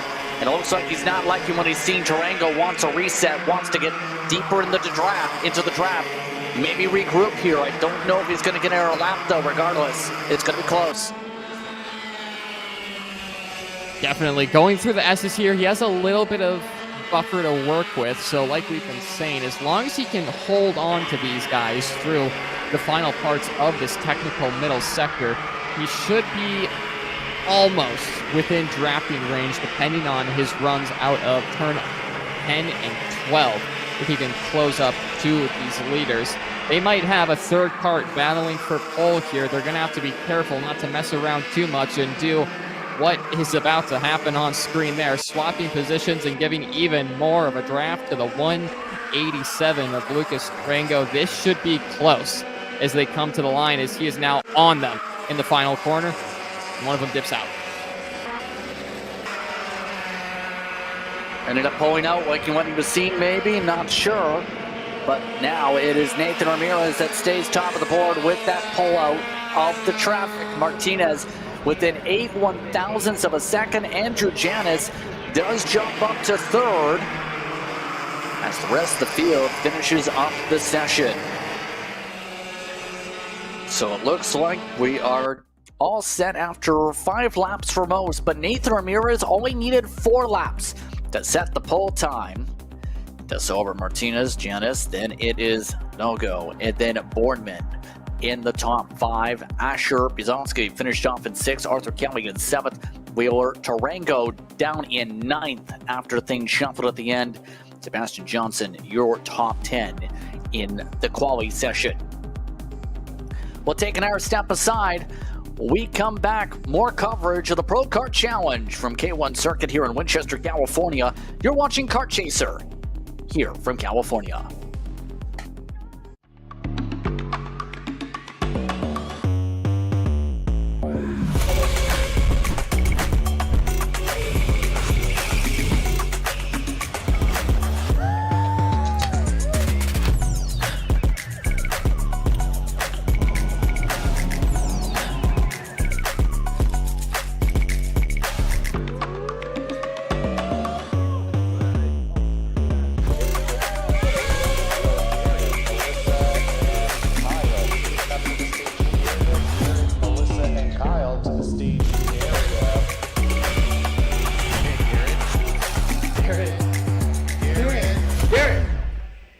Let's go race.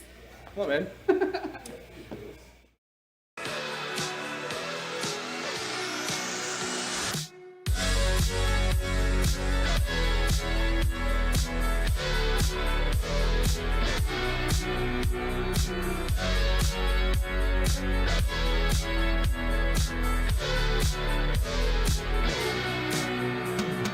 Paulie Massimino wins in KA. Paulie Massimino is a winner in OKN Stars.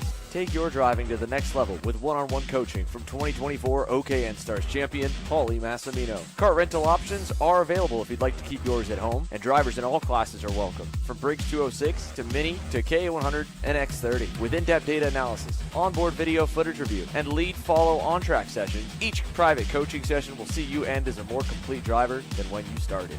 Book your coaching session now. Brandon, why are there all these charges for just over $200 from Acceleration Kart Racing's website? That's because AKR gives you free shipping on orders of $200 or more within the continental US. Okay, But I thought you were just getting a pair of gloves. That's what, 70 bucks? But if I'm getting a new pair of gloves, I might as well get a new pair of shoes to match. And then on top of that, I'll get a neck brace because with the shipping, it's basically free. Yeah, I do not think the math checks out on that. Everything you need, all in one place and shipped to your door for free for orders of $200 or more. Exclusions apply. Spend responsibly. Shop AKR.com.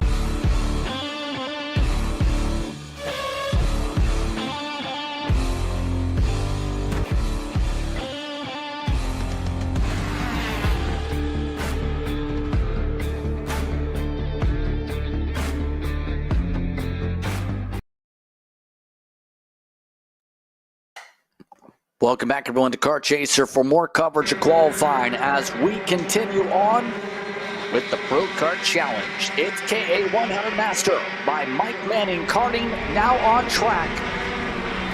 11 entries here today, looking to see where they will start here today. Justin Prince alongside Nate Dean. We're about midway through the qualifying sessions after this grouping's complete. We'll see where they start here in the Masters. Yeah, yesterday it was pretty much these 3 and 4 with Daly behind that were fighting for the win. Duckworth as well is going to be a driver to see that has paces at the inside. Those Manis get some track position with Speccarelli deciding to work with them. 2 OTK drivers will be bumper to bumper throughout this qualifying session. Then you have Tim Mayer, another driver to look out for, who is in contention for the win, making a move to put himself 3rd in that group. And then further behind them, the blue Nash Motorsports kart of Daly could also be a threat here as well today.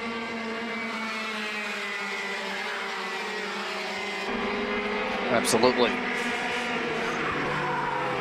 Right now, it is Meyer at the top of the board. Ford in line in the drafting train, one of the older drivers in the field, 59 years old, and it's touched upon yesterday. Right now, just trying to maybe build up a toe. It's Menace leads that set pack. Some of the other drivers looking to slice and dice. Duckworth wants to try and find a way to get up to that main pack, it looks like, rather than ride. And Duckworth, after not having the day he probably would have wanted yesterday, after having 1 lap pace, will be trying to have a little bit more consistency throughout a run, seeing if he can contend for a race win. You see Daly behind him, making another move for track position to get a little bit of clean air behind Duckworth, as 422 heads his way into the SS section of 7 and 8 now. See him coming into screen, just really steady on the wheel through there, so won't be surprised to see him move further up the timesheets. He's 2.5 tenths back from his OTK driver and CS55 pilot Pecorelli, who leads the way by 0.5 tenth over Manis and then Meyer. All 3 of those drivers within 1/10 of a second of each other.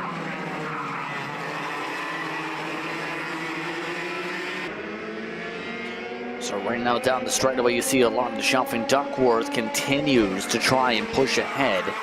Is packed in that 422 kart. This time by. Where are they going to fall on the pylon? Duckworth, his pushing does work out. Gets some top of the board for the time being. Now in this 4-kart pack. Still 2 minutes to work with. So it looks like Duckworth has a lot of pace in that kart here now, as he is all over the back end of Meyer. Yeah, he's caught up to this lead pack that will most likely be seeing more of these guys today battling it out for the win, as the top 3 in this pack were doing it yesterday. Duckworth fell off during the final on Saturday. At the moment, it seems like he's got the pace to hold with them. And how about Daly, who doesn't really have a draft, and he's in second just behind the blue Nash Motorsports machine behind this top 4 as we pick him up now. 3.5 tenths, though, is still quite a bit of margin to gain, especially when you don't have a draft like these front 4 do. Absolutely. Time, it looks like maybe one more lap. We'll have to see what they're going to do when they get to the stripe. There needs 31 100ths of a second if he wants to take the pole back. Spaccarelli is currently in third. Menace still leading this grouping, is staying in the fourth position. Right now it looks like this is going to be tricky. Right now for Meyer, he is all over the back end now with a 477. In fact, he's trying to make some passes here. Not sure if we'll see a change in terms of time here with him having to make passes here in the final lap. Yeah, it's obviously not going to help your time unless you're massively up on time, which they all seem like they were running about equal pace, so it's most likely going to lose a little bit on the timesheet that time by, as Spaccarelli's not going to enjoy having no one as a drafting partner. But to be fair, everyone's kind of spread out, has a little bit of an invisible bubble in between them. Across the time and scoring beacon yet again, Duckworth will retain fast time as Joshua Daly goes to the top of the timesheet. The Nash Motorsports machine running in fifth on Victor, but there, that slide in the turn 4 and 5 is not going to help his rear tires, especially when you load them up in turn 6, 7, and 8 here. It's most likely going to overstick that Nash Motorsports machine. Looking at yesterday's winner of Manus, who currently finds himself in fifth in the back, just ahead of Daly here. Duckworth, though, doing a time that got very close to Daly, about 100th between those two, and then half a tenth between Daly and Meyer for third.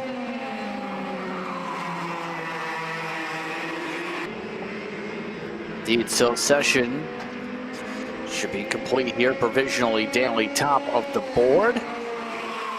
See if there's any switch arounds here as these drivers come across the stripe for that checkered flag now. So, Daly showing great speed in session in the 452. Duckworth, Meyer, Spaccarelli, Manus amongst the top 5.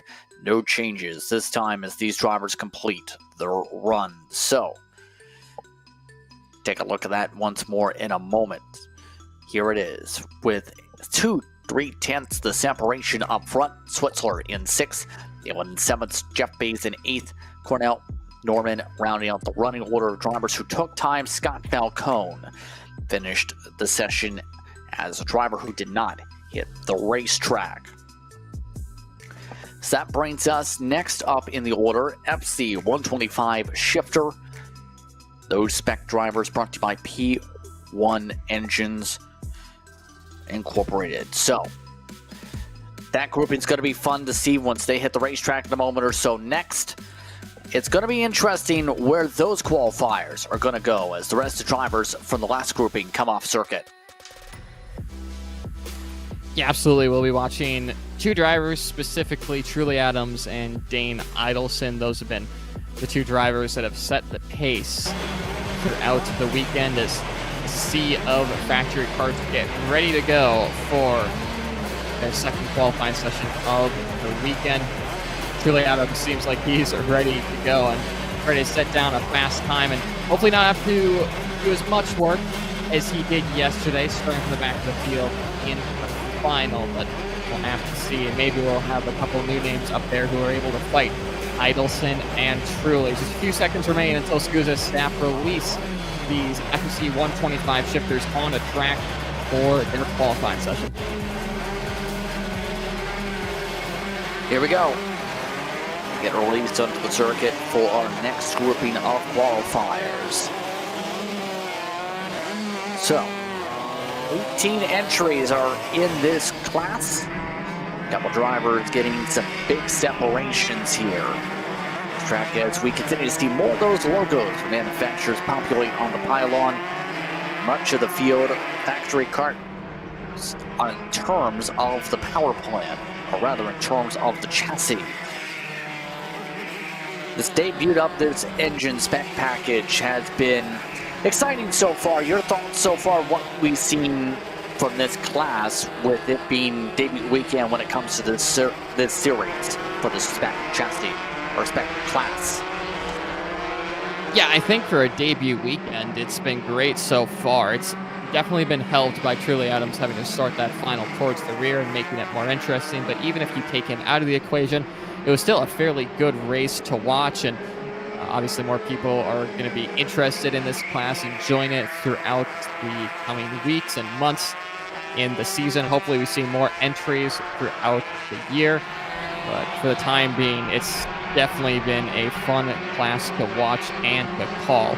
Here in the booth, 3 factory carts in a line going down into 4 and 5. Truly Adams second. You can see Dane Idelson with that bright white suit and orange helmet behind him. Those two will be the ones to watch, at least for me, going into today. But how about Liam Jones leading these two? The youngest driver in the field, apart from Truly Adams, 17 years of age. Just all these young guns are trying to fight for track position and a little bit of free air. Jones didn't have the day he would have wanted yesterday, but he showed pace throughout the sessions that suggests that he might be able to hold with these front 3 throughout the races. So hopefully we get to see more of that.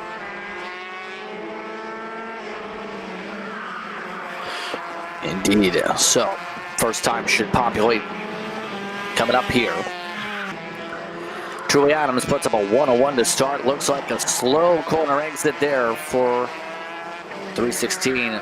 Bischoff having some problems out of the final corner. That's going to see him need to make up a fair amount of time coming up. But Adams, the 14-year-old, cart looking good. Looks like the 324. That's Jeff Krogstad, who was solid in the practice sessions off. A couple of carts, in fact, having some problems here. So a few drivers having some issues here to start this session. I believe that might have been DJ Jenkins who was off, the Master Shifter champion from 2024. Could be wrong on that, but it did look like a 321 on that cart. But we will focus back on the leaders and Truly Adams, who is not quickest overall. He's second fastest, about 2.5 tenths back. We'll have to see how long that stands as he crosses the timing and scoring beacon. There it goes, away from him, just a few tenths at the top of the leaderboard before Dane Idelson and Jones took that away. Idelson's going to want a little bit of free air, see if he can make up even more time. Truly Adams 6 tenths back, and he's going to take a lap or two to cool down the tires and really give it one final push at the end of the session.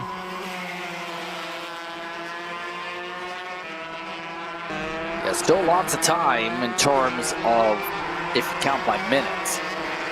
Still should be about 3 more attempts, including this time around, to be able to try and improve here on the pylon.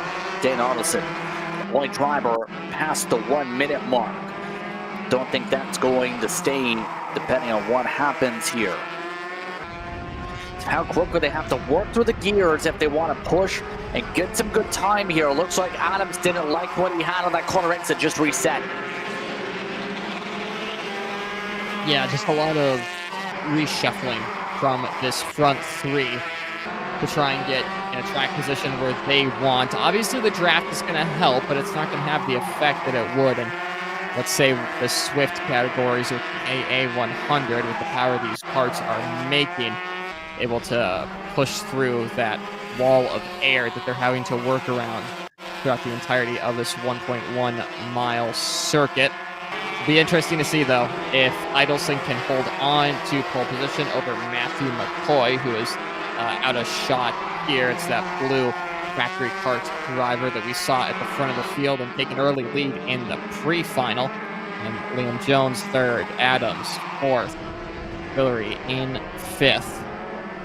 Make their way down the back straightaway into 13. Clock is ticking, Justin, as you see the 342 there, just briefly of Matthew McCoy, 2.5 tenths off. Crossing the timing and scoring beacon. What do we got this time? Well, we have Adams top of the board right now. He jumps up into the 59-second bracket. We did expect that. In terms of a change there. That circuit around. Still working with Liam Jones at the moment in terms of the draft. So, install it here. We do have 14 drivers in total that have set time so far in this session.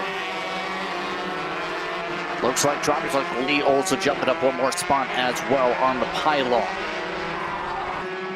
Things going right to plan, you would have to say, though. You would expect for this session. Something just fell off a cart there. Oh, a bit of a contact. And now with some bumper cars, Jones did not like what he just had happen there. Hands raised there, and he's coming in.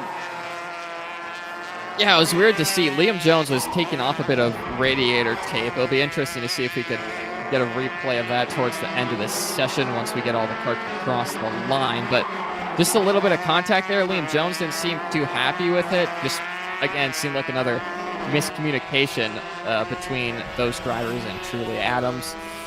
Just, it's really weird to see just a sequence of events that led to that one, but Adams out in the lead, Idelson third. Liam Jones will not improve after pulling into the pits, him thinking that he doesn't have any more time in that kart. The tires have been overcooked, so that's him out of the session. And Truly Adams some free air to try and set an even faster time, 59.8 for the time being. We saw a time a couple times quicker than that. I think we got into the 59.5, 59.6 bracket in the final yesterday. So no one breaking into that 58s quite yet. I don't think we'll see it this weekend as Adams comes across the line to try and reset fast time, but he doesn't with that little miscue on the last lap. 59.8. Still to beat, Justin. So that closes out that qualifying grouping. The FZ125 specs by P1 Engines Incorporated finishing things out strongly here. Truly Adams top of the board. A couple drivers is crossing the stripe to close, but it's Matthew McCoy that's able to get to second instead of Dane Adelson. That was by 7/1000ths, that difference between second and third. Jones and Bill Reed the top five, Wesley in sixth. Then it was DJ Jenkins in seventh, Larry Hernandez in eighth, Tony Rossetti in ninth, Michael Tollison rounds out the top 10 in session. But top to bottom, amongst your front runners there as we see something glowing on the racetrack. Can't tell what that is in the middle of our shot right now. Something there. Let's take a look at our shop, akr.com replay. And that might be part of the parts that came up there after the tape was thrown back. That's what I was seeing initially there. And then right here, this contact's breaking something off. I think Truly Adams was just late on the brakes, and Liam Jones was too busy complaining about it, and Idelson got into the back of him. One of the observations from our camera crew yesterday was just how late Adams is on the brakes, so I'm guessing Liam Jones just wasn't happy that he got run into in the corner like that. It's not a nice feeling, especially in a shifter kart when you're trying to set a corner up and you get a big shove from behind. So we'll have to see if that transpires into anything in the pre-final. But we got Junior and Mini Shifter on a track next, and the man to beat on that Barrel Art machine for West Coast Motorsports, Eric Doan. The 5:43 will lead us underway in qualifying. Engines already firing for these drivers. The minis brought to you by Precision Karting. Juniors brought to you by Nash Motorsports. We get them ready to rumble here. Just waiting for the word to go. There's the signal. These drivers are going to prepare for this group. So, you mentioned Doan in terms of the raw pace. Who are you watching out for to try and see if they're able to match with what we've seen from that kart here today? Troy Ferguson? Maybe in the mini shifter. Seems like the closest driver that can catch him right now, but a lot of other drivers have pace to be able to potentially get close to Eric Doan this time, as more drivers being cleared from the track. So I think we're going to go to commercial here, Justin. Why don't we take a break? More coverage coming up from K1 Circuit. You're watching Kart Chaser. Brandon, why are there all these charges for just over $200? I'm tired of all this branding business, okay? Branding this, branding that. Why are there all these expenses on AKR over $200? We know, okay? Take a walk with me. At Shop AKR, they have everything you need to start racing at a very cheap and affordable price. They have MXC rims, they got chains, electrical stands, tilt seats. They got MXCs, and if you didn't know, on top of that, any purchase in the continental U.S. over $200, that's free shipping. Hey, aren't you supposed to be in the AKR Anonymous meeting over there? Dude, I'm doing a commercial. Dude, we have no time. It's about to start. Stop. We all love Shop AKR. Me? More than others.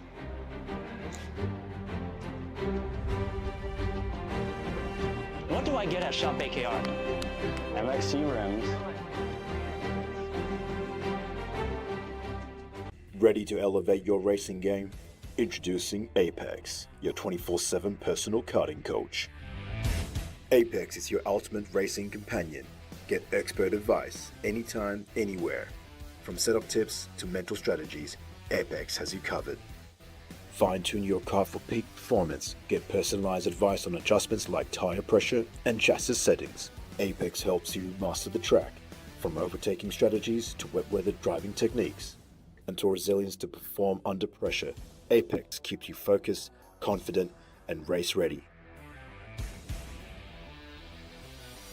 Using Apex is simple. Sign up, ask a question, and receive instant advice from top-tier coaches. With Apex, your personal karting coach, you're never alone. Get instant expert advice on everything from setup to technique. Unlock your full potential with Apex. Your journey to victory starts here. Happy racing.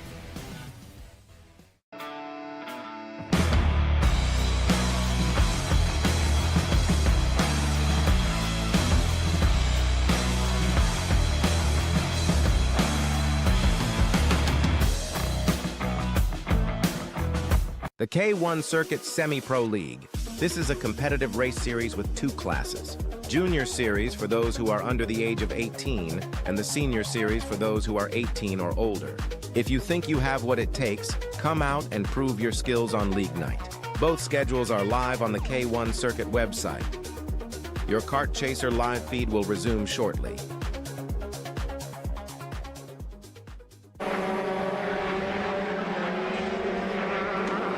Welcome back to the racetrack as drivers are on the track qualifying.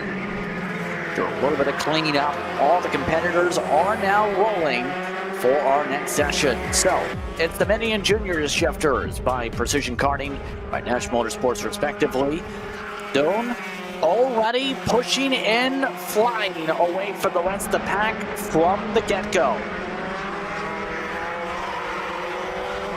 Yeah, Doan giving himself, I would say giving himself a little bit of space. I just think he's got that raw pace that he's broken away from the rest of the field. You can see on the ticker there on the side, it's the only Pro Art machine, and it's just in a field full of factory parts. As Paper Nelson, the 722 off track there in turn 13, had issues in the warm-up session that made it so they couldn't get a lap in, but I'll say Nathan Dupuis isn't letting Eric Doan get too far away here, Justin. We might see Dupuis be able to close in to the back or potentially fight for pole here. I have to keep an eye on it throughout this run here. Big Legend up to third. In the fourth position, Betty Smith is in the top five, at the top being the top mini. It's currently Troy Ferguson, no shot there by a 1/10 of a second for the time being. So, talking about Nathan Dupuis, when it comes to his karting prowess, upcoming star that's been competing for a couple of years now. So far, 7/10 of pole time. Bit of a mountain to climb for Nathan Dupuis at the moment. 7/10 is a lot at the time that he's got to reel in, going way wide there in turn 13. Finding a little bit of time. It's down to half a second, so Eric Doan's dominance looking a bit under threat today, but still you have to say he's one of the favorites going into races. Further down the timesheets, 2.4 seconds off the overall leader. Troy Ferguson leads in mini shifter, but we'll keep our eyes on this battle between Eric Doan and Nathan Dupuis for the pole position. They're making their way into turn 9, one of the heavy braking zones. Dupuis made a few mistakes here trying to get past John McClellan in the final yesterday that ultimately allowed Eric Doan to stretch that gap to over 10 seconds. Don't think we're going to see the same today, Justin. Seems like Dupuis has found a little bit of pace under that kart. Yeah, he has. Be able to get himself good spots here in terms of the pylon. Still have a few more minutes to rumble for this group. Keep an eye on seeing if there's any changes this time. Well, Dupuis, you called it in terms of pace even faster this time. Needs to gain another attempt. Jude Sack just jumped up. All that's while Ferguson continues to pass cards in his cadet machine. Ferguson not as far up the overall order as he may have thought he would be, or as we would have, but he'll pull in mini shifter over the challenging pack. They're actually able to hold with him in this qualifying session. Still though, like you said, Justin, Eric Doan just a 10th away is Nathan Dupuis. One kart going for a spin there in turn 8. Hopefully they pulled the clutch in so they didn't stall that and they're able to get away. It's the 795 kart that has stalled out there. 799, excuse me. Dante Rodriguez, as they will be out of that session, pushing them to the inside of the track. So the laps start to tick down now. Eric Doan, Nathan Dupuis. Should be interesting to see if Dupuis has anything more for the Burrow Art machine. See, oh, we did have a change up at the front for the pole for the minis. Sebastian Ozek has just jumped to the top. Demoisek now is at the top of the pylon. So that is an interesting change of gears. A little bit right now for those drivers. That distance nearby a second with how Ferguson has been racing other classes so far. See if that sticks here. But we have enough time, it looks like, for one more additional lap after these ones here, with these drivers right now coming around the stripe. Dupuis, can he close out more? He had some improvement, but so did Eric Doan. He also went up to the 101.7s. Time's continuing to drop. Nathan Dupuis is one of the fastest he's been all weekend long, but just unfortunately for him, Eric Doan is also on it as well. You have to go 1.2 seconds back to Jude Sack in third on that NAPRO Sponsors Factory car to get anywhere close to these two. He's in third at the moment, but at this pace won't be challenging for race wins unless these two make mistakes or massively fall off. You can see Eric Doan leading the way on track, but very much choosing the chasing this time around. Nathan Dupuis a lot closer than he was yesterday.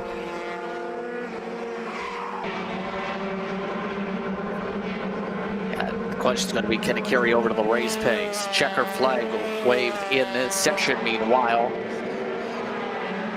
Looks like Doan going to stay top of the board. Dupuis in second. Will there be a shuffle?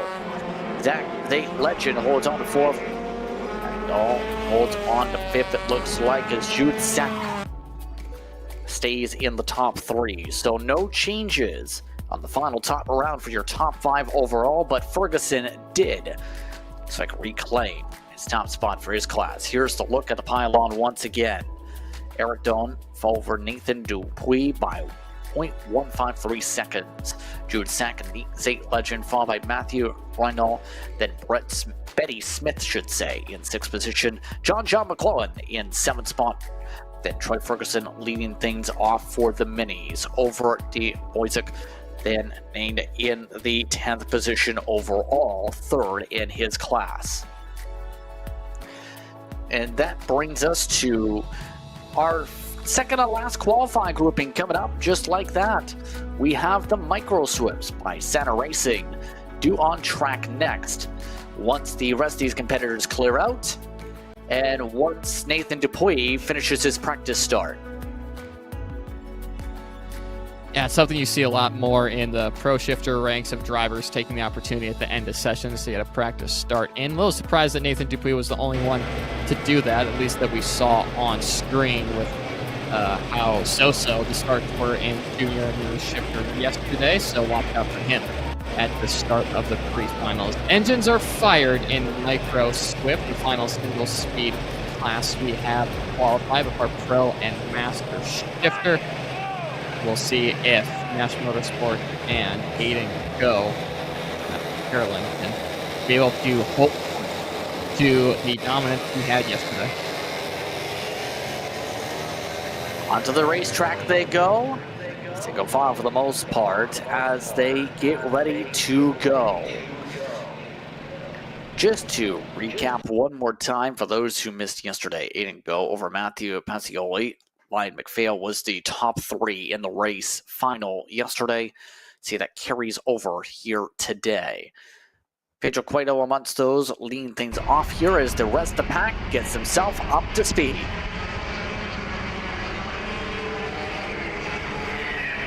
And swarming up the tires on a track that seems like it's forming up ever so slightly. Cloud cover leaving the circuit for the time being and starting to warm up the tarmac here. Gonna have to wait a little bit to see some representative lap times, more drivers getting even more tire temp into the rubber. It's coming down at the back straightaway yet again. You can see one National Motorsports driver going way off there.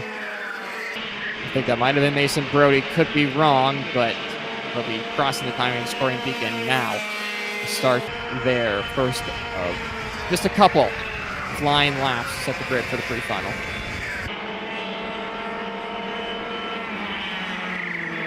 Let the times fly on the pylon, all way off the line. That top bit of a bump with the 255.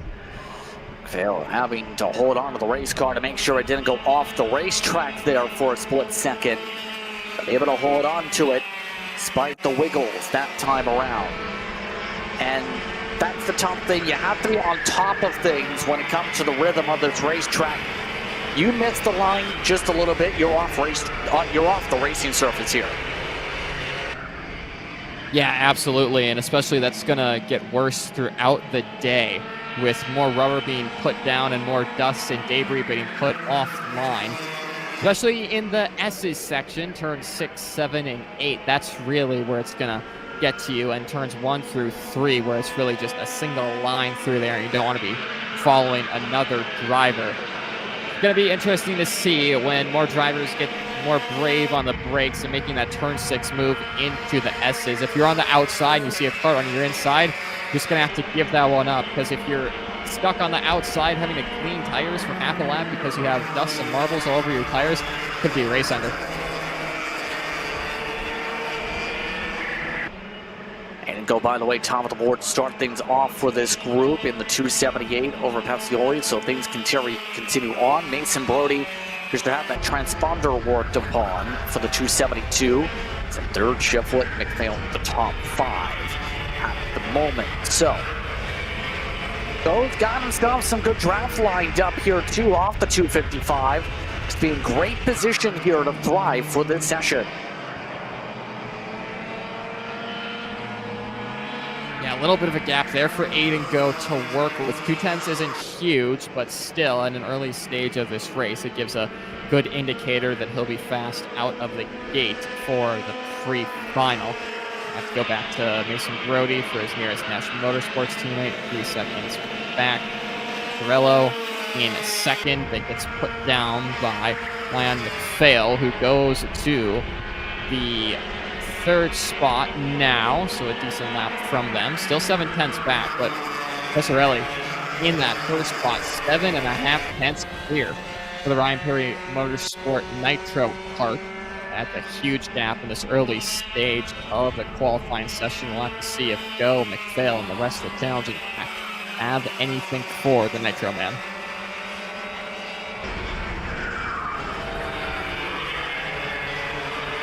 Have to keep an eye on things here as this session reaches its final less than 3 minutes or so here. in this grouping. Remember, you still have after this going to be the Pro and Master Shifters too before we move behind the paywall. Reminder one more time that be sure to become a member here at Kart Chase to be able to follow on with the racing action here today after we go behind said paywall and see how the action fares in the 9-lap pre-finals and the 18-lap finals. Remember the micros and minis 8 and 16 laps respectively for their race distances. No changes that time by on the pylon. No changes in position. It's still half a second for Patsioli over Go in the order.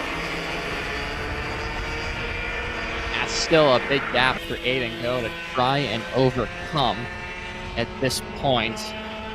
That's a really big gap out in front, almost 6 tenths of a second, excuse me, but it's going to be difficult for the rest of the pack to try and replicate. Because you can see our leader there, the 290 machine, who has the pace right now to potentially go on and stand on top step of the podium if this can continue, and if he has a little bit of luck in the pre-final and the final.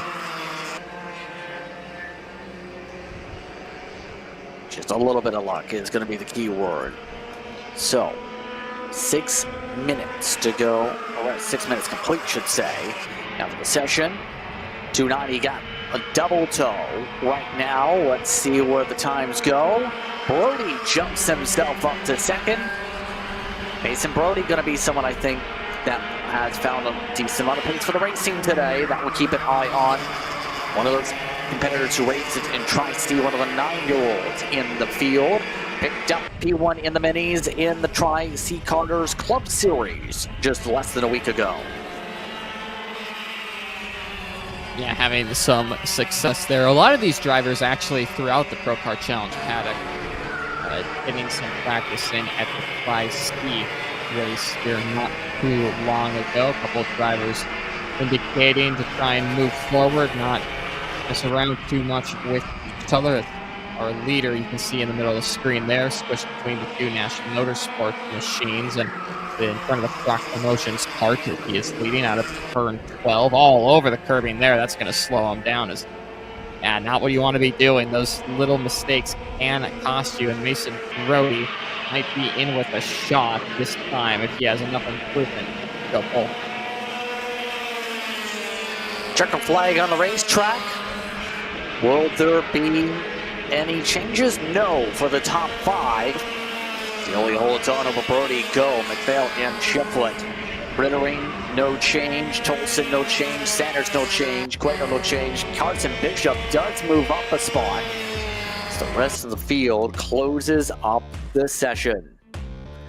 So, how did things look? Well, it was 0.3 of a second the difference between first and second, with Pescoli over Brody, Go, McPhail, Shiflett in the top 5, 1.1 seconds back in the Tony Kart. Then Rittering, Tolson in 7th, Sanders in 8th, Cueto in 9th, Bishop the top 10. So Pescoli backing up the speed from yesterday. Go needs to pick up a little bit more giddy up and go compared to yesterday if you look at the stopwatch in the race itself. Yeah, absolutely, almost 8 tenths back from the pole. Not what he would have wanted from this qualifying session today, but some long races ahead later on this afternoon for him to make up some time, as we'll get to the Micro Swift, field clear. Getting ready to go for our Pro and Master shifters in just a little bit of time. Once those drivers come up the racetrack, we'll get that command to go. Again, the Pro Masters shifters. The Pros brought to you by Precision Racing Engines, should say. Mega Power Engines, the backers for Master Shifter. Just see them getting all spaced out before they get themselves going for the command for this pack. Wick and Musgrave, I think, are going to put on another show today. Absolutely. You have to think they will, as drivers are set and ready to go for the final qualifying session of the weekend here at the Pro Kart Challenge at the gorgeous A1 circuit. Final few drivers making their way out of the grid and going nice and slow on this out lap to try and find position, warm up the tires, get the engine up to an optimal temperature before you really go for it on about lap 2. Lap 1 is just normally a kind of go 75, 80% lap for most of these guys to get everything up to temp and then really go for it on that second flying lap. You can see through the S's there, just all the marbles and debris. You can kind of see to the right and left of your screen offline. You can see all the rubber being put down online too. It's where you want to skate to the inside of to be able to get a good lap around here. There's Kyle Wick, race contender from yesterday, who's won pretty much everything in American karting apart from that elusive Supernats title that he'll be going for most likely yet again in November. One of the fastest drivers on the North American karting circuit in 2025. So we'll see what he can do here at K1 for the Pro-Kart Downs, right behind Hunter Pickett and in front of Ethan Brewer. As a few moments we'll be getting a little bit more representative times as we continue to warm up these machines. Just trying to get them continuously built up on speed, continuously plotting and planning for the qualifying session. Be able to thrive and be able to get good track position for the pre-finals later on today. All synced up and ready to go when it comes to this pack as well in this hornet's nest of karts. We get first times to fly through on the pylon. So, Munsters in this grouping now. Keep an eye on. Of course, you have 4 of Kyle Wick being the Pied Piper. This back Brewer at the back of this said pack that we're keeping an eye on at the moment. For Brewer, expecting some big things from Brewer. One of those coming from Montana. For GMC starts off second in the qualifying session behind Kyle Wick. Hendricks up there as well, same with Billy Musgrave inside that top 3. Ethan Brewer was showing a pace to be able to hold with those leaders yesterday, but just didn't have the track position to do so.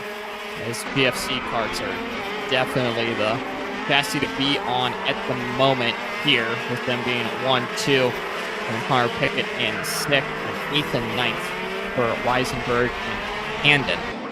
Gary Carlton's team doing an excellent job the past couple of years to develop and really bring up this chassis in America. And definitely going to see more GFCs at the front of the field throughout shifter kart racing in the U.S. and more in single speed as they continue to develop that program. At the moment, Weisenberg goes fastest. Wick quickly takes that away with Ethan Brewer second, and Hunter Pickett making it a PFC 1-2-3. Anthony White for Ron White Racing and CRG inside the top 5s, currently sitting in 4th. And then Micah Hendricks on that Croc Promotions kart, make the 3 different chassis manufacturers in the top 5, currently setting 5th, and putting Billy Musgrave outside the top 5, looking in.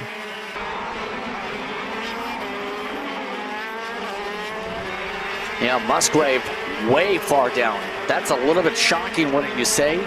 Be that further down to start off, even at the start of this group, you have to expect to be much higher up by the end of the session. Yeah, absolutely. For a driver that was, there all race long throughout the pre-final and the final, you have to think that we'll find a little bit of time. It's a little uncharacteristic to keep Billy Musgrave 1 second off the pace as Weisenberg and Handon improving on their times. White now for CRG going to the top of the time sheets. What can Billy Musgrave do about that? Take it right back by a 100th of a second. Now factory car to CRG on the front row, taking away the party for the PFC boys of Wick, Pickett, and Brewer. Hendricks still on the outside looking in now of the top 5. Weisenberg, Handon, the other 2 PFCs within contention here.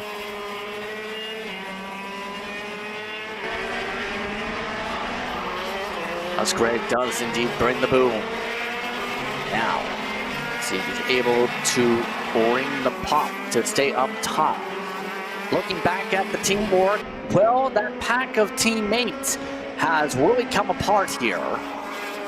It's become more separated and spread out as they've been able to get their legs spread apart. compared to the drafting pack from earlier. Kyle Wick jumps up with a 57-1, but there's a decent separation. Looks like he's going to drop back here and regroup. He's already got himself a decent time on the board there, as Pickett now is set free.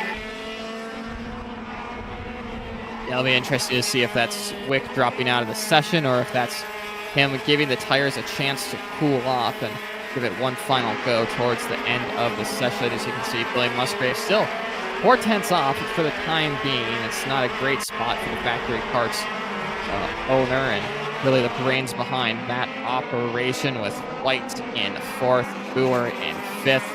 Still 3 different chassis manufacturers inside that top 5 for the time being, with GFC occupying 3 of those slots. There you can see Billy Musgrave making his way through turn 12 down the back straightaway, with just one more corner to go to try and improve upon his time. Weisenberg goes up to 5th, Boer up to 3rd, GFC 1, 2, 3 at the top of the timesheets. Response for Musgrave, only 3rd fastest for him. I say only, still a good time for Billy, a 10th and a half off. Kyle Wick still holds strong out in front.